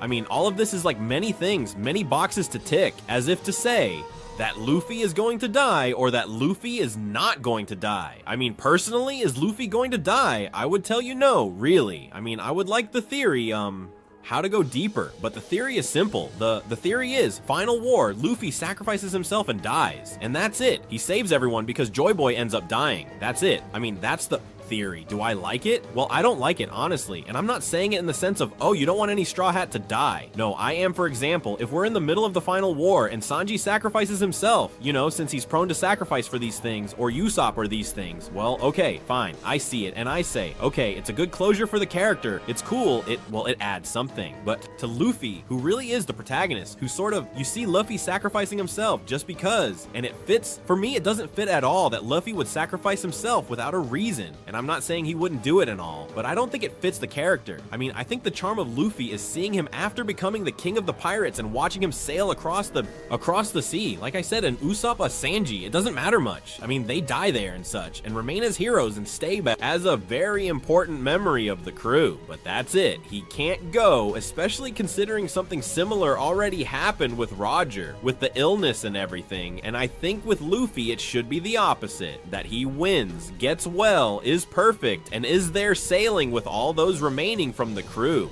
having a good time and being in Inuyasha and eating and all that, really. I mean, these are things that personally I would like. So as a theory, the idea of Luffy dying at the end not only doesn't appeal to me, but I don't think Oda will do it. I mean, think about it. We're talking about One Piece. We're talking about a series that's well known for its fake deaths. I mean, One Piece has a lot of fake deaths, too many even. But you start to look and say, do you really think Oda hasn't killed Kinemon, for example, who is currently alive and is going to kill Luffy? Geez, I find it hard to believe, really. I mean, I find it hard to believe that Oda, who I really like and is the best, but courage when it comes to killing characters, no.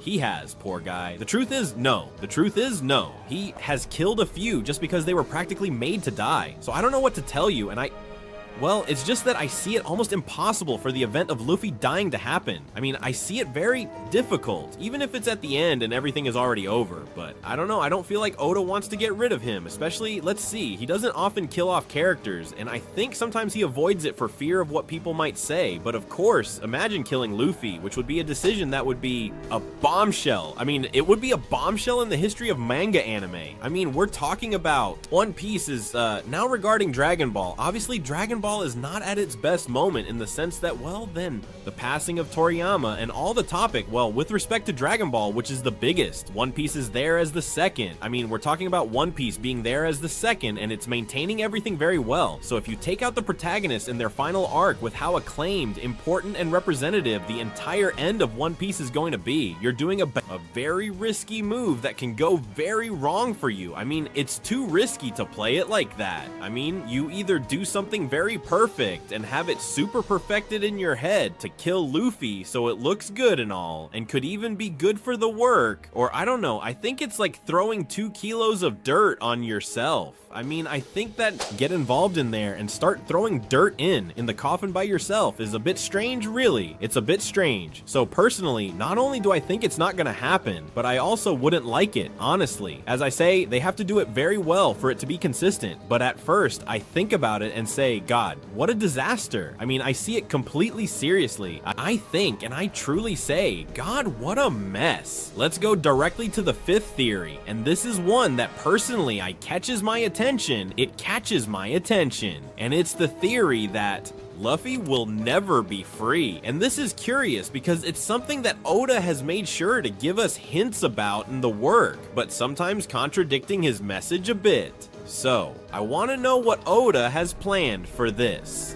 When I say the phrase that Luffy will never be free, I have to give you a bit of context about what generally happens. We know that Luffy is obviously someone who has always greatly valued the idea of freedom. Luffy has always wanted to be a character that is free, characterized by traveling, doing what he wants, enjoying, and he considers that being free is something very positive and something he loves. In fact, it's no coincidence that Luffy is the god of liberation and has that fruit and all that, and Nika and such. I mean, all that. I think the word freedom is associated very much with Luffy. I think it is a word that is strongly associated. The thing is, this theory says that, of course, if Luffy had inherited the will of Joy Boy, if Luffy had Joy Boy's fruit and all this, Luffy has never been free and never will be free because he is destined, obliged in quotes, because destiny is still an imposition, an obligation to do certain things that he has to do.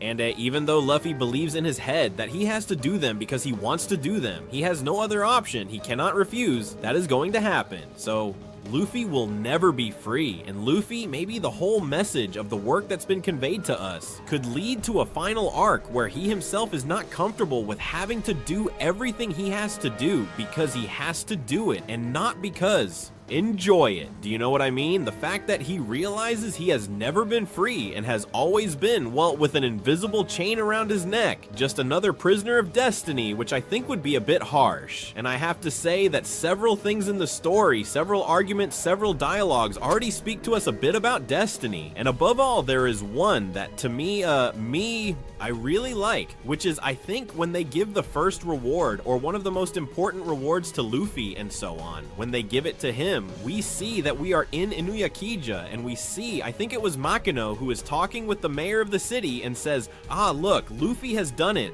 He is fulfilling his dream, and says his dream or his destiny. And that phrase is left there, kind of forgotten. But of course, this is something that, as I said, throughout the work, the word destiny is repeated quite a bit at very specific points. But for me at this point, I was really shocked because they're talking about Luffy, about the bounty, about being a pirate, and they mention whether maybe it's not his dream, and it's his destiny. And notice who's saying it. It's the mayor of the village where he lived, who probably knows more things than we do, or of what we believe he knows, and might blow our minds with all this, because this particular character casting doubt on Luffy's dream by labeling it, dismissing it as destiny, is concerning, because we're not talking about just any character. It's a character who has known Luffy since he was a child, a character who appears directly in the first chapter and who tries to please have Luffy released just before Shanks arrives. He is the mayor, the most important person in the whole city. So the fact that he mentions his dream or his destiny and asks him, like, do you think he is fulfilling his dream or his destiny? This is concerning, and I would like to know how Oda will address it. I think it would be interesting if he played a little bit with Luffy discovering that everything is, in quotes, orchestrated, and that he has this will, and that he is the god of such, and that he has to do these things just because. But Luffy doesn't want to, and Luffy says, okay, but why do I have to do this? Maybe I don't want to do it. It's not that he's refusing to save the world or do these things, but rather he says, and if I wouldn't want to do it, why must I do it obligatorily? I want to do what I want. I want to do it. I want to save it because I want to save it, not because you tell me I want to save it. I mean, I don't want anyone to impose anything on me. I want to be doing it myself. And the fact of seeing a Luffy struggling mentally with himself, the fact of saying maybe I have never been free and everything I have lived is a lie, and even consider something crazy like dissolving the Mugiwara crew and these things, I think it would be awesome. Personally, I think it would be awesome, and really, it would be incredible. It's something I would love, and I hope, for God's sake, this topic could be addressed. Maybe an Elbaf, right? I mean, we've been seeing the whole Egghead arc talks about Nika, Joy Boy, and he kind of hears about this. There have been a couple of times he says, huh? What is this? Like, Joy Boy? Were you referring to me? Sun God, God of Liberation? But it's like he's somewhat interested, but they don't tell him anything. He doesn't become fully interested. I mean, it's like he hears comments and responds to them, being aware that this concept exists, but he doesn't quite deal with them, doesn't end up talking to them, doesn't manage to wrap up certain things. So you see this and think, maybe this isn't included at all, and it's for Luffy to gradually analyze all these things, to go through all these phrases, and at some point in the story, a very crazy point in the story, he ends up analyzing all this and realizes that perhaps his destiny is written and he has never had the option to be free. This, honestly, I would really like to happen, truly. It's a theory that I quite like, and, well, I already have an explanation of why Luffy will be free, but I think the fact of having an internal debate from such a silly character like Luffy, I think it would be interesting, because we always see Luffy in a joking context, laughing, being silly, and I think seeing him tackle such interesting topics like whether he is free or not, like, especially considering that the whole story, let's say, is shouting it from the rooftops, right? As it's usually said, so it would be interesting to see how this whole topic can be analyzed. So as a theory, I like it. Not only do I like it because I think it would be good for it to happen and that I like it for the work, but I believe it will happen, and I think it will be something maybe not exactly like this, but very much in this style. So personally, a positive point from me. I quite like this fifth theory.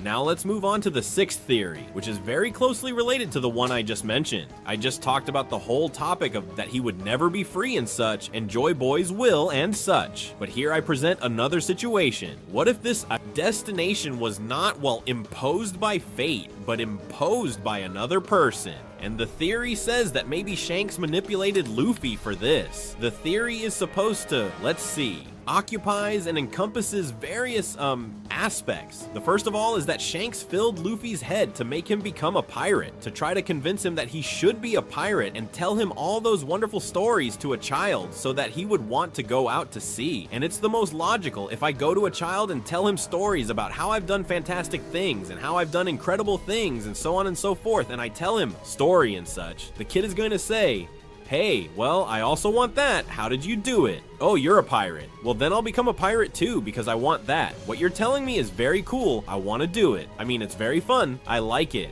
right? So, well, I think this would be the first point. Then we have the point about Luffy's fruit, how he obtains it. He obviously gets it from Shanks, who we know stole a ship from the world government or the Navy. I can't exactly remember which. We see that, well, he attacks that ship, keeps the fruit, leaves it in an open chest, and Luffy goes and eats it. Well, what a coincidence. And on top of that, it was the fruit of Joy Boy, of Nika, right? Wow, what a coincidence, right? Like, wow, two unusual things, right? Then we have the point that Luffy is about to be devoured by the sea monster and goes to Shanks and hands over his arm and loses it. And Luffy, well, that scene leaves a strong impression on him, like saying, damn, Shanks, you lost your arm for me to save me and because I didn't do things right. And he thanks him and promises that he will become a pirate. At that moment, he feels like he owes Shanks, saying, you lost that arm because of me. No, I could disappoint you. I can't be useless. I have to be a really good pirate. And on top of that, to twist the knife even more, Shanks gives him his hat, which is his most prized treasure.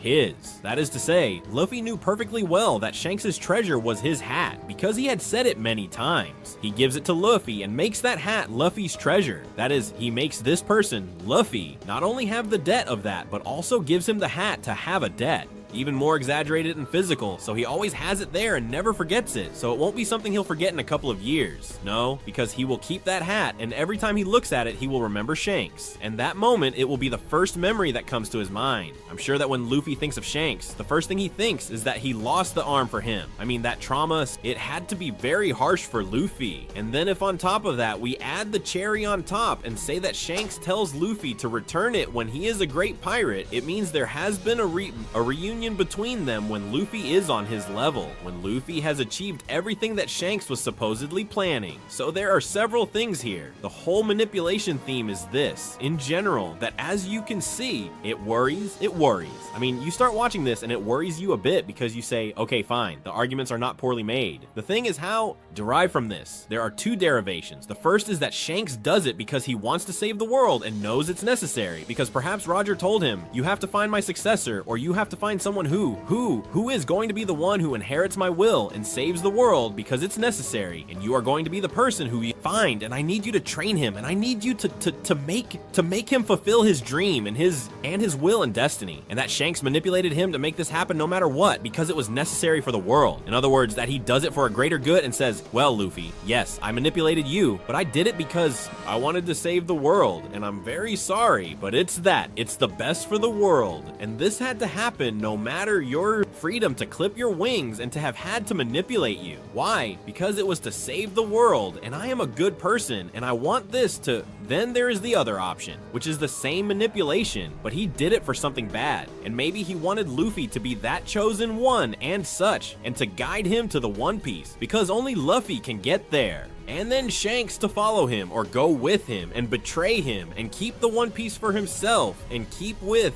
the whole trophy. There are many people, as I say, dealing with one issue or another, especially when you talk about manipulation. It always sounds like Shanks is the bad guy. I mean, if you talk about Shanks having manipulated Luffy, you already think, no, Shanks is really bad. Shanks did this for the One Piece, for power, for gold, for whatever. That is, this always comes up, and obviously I understand that it is the logical option. Now, the other that he might have done it to save the world, it's also very interesting, really. It's very interesting. The problem I have with this theory is that sure, it could happen and it would make sense, but I don't know what mental impact it would have on Luffy. So since at the moment we haven't seen or have a moment, that is the how and when the Shanks versus Luffy or the Shanks with Luffy reunion will happen and all that, I think it is important to consider this because later on, who knows, Shanks might die with Blackbeard.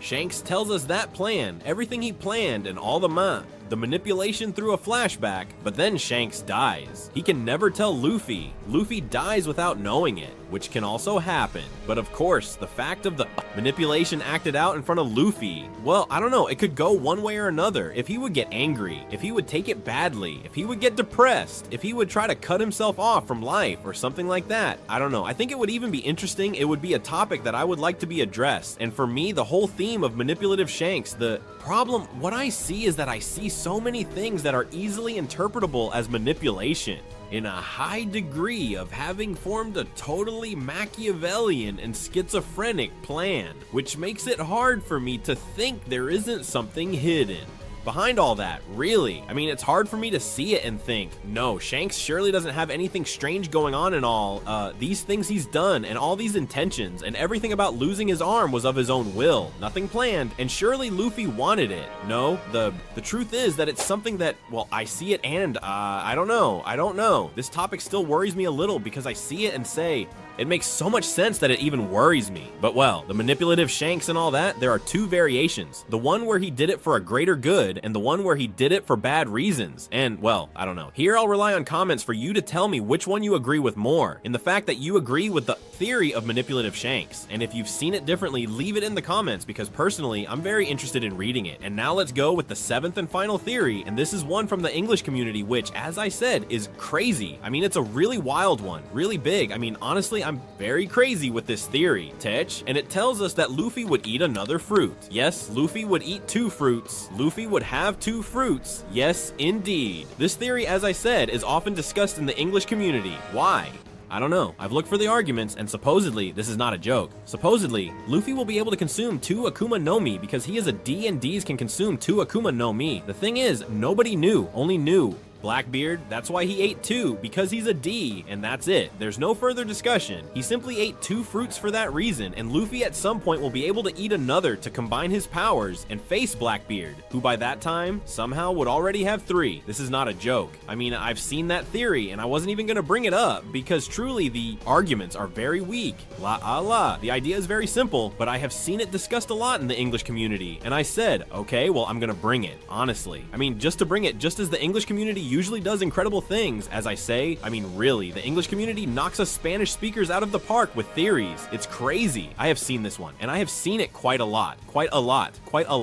And for some reason I don't understand, there are many people who think this. So, well, I wanted to bring it up. Why? Well, because there were also many people who commented that Garling was going to be a new Gorosei in the English-speaking community for no reason and without no kind of argument or anything, because I saw this theory even months ago. And then, suddenly, one day it happened that Garling was Gorosei, and the whole English community was, oh well, yes, it was obvious. I didn't see it coming at all, honestly. I.e. then, ooh, afterwards, so to speak, right? I start to look at it, and well, I might come to think about it if I look at it very coldly, but it occurred to them first, even though at first it sounds very crazy. If they tell you, no, they're gonna kill a Gorosei and put this guy as the new Gorosei. See how this works, right? Well, this is a bit what happens with this theory of the 2 fruits for Luffy. I think it's bad, honestly. Well, yes, I think it's horrible. Do I think it's gonna happen? Well, no, I don't think it will, but I'm sharing it because if it does happen, well, you can see that I'm considering all the options since I've shared my own theories. I've shared theories from the English community a little bit.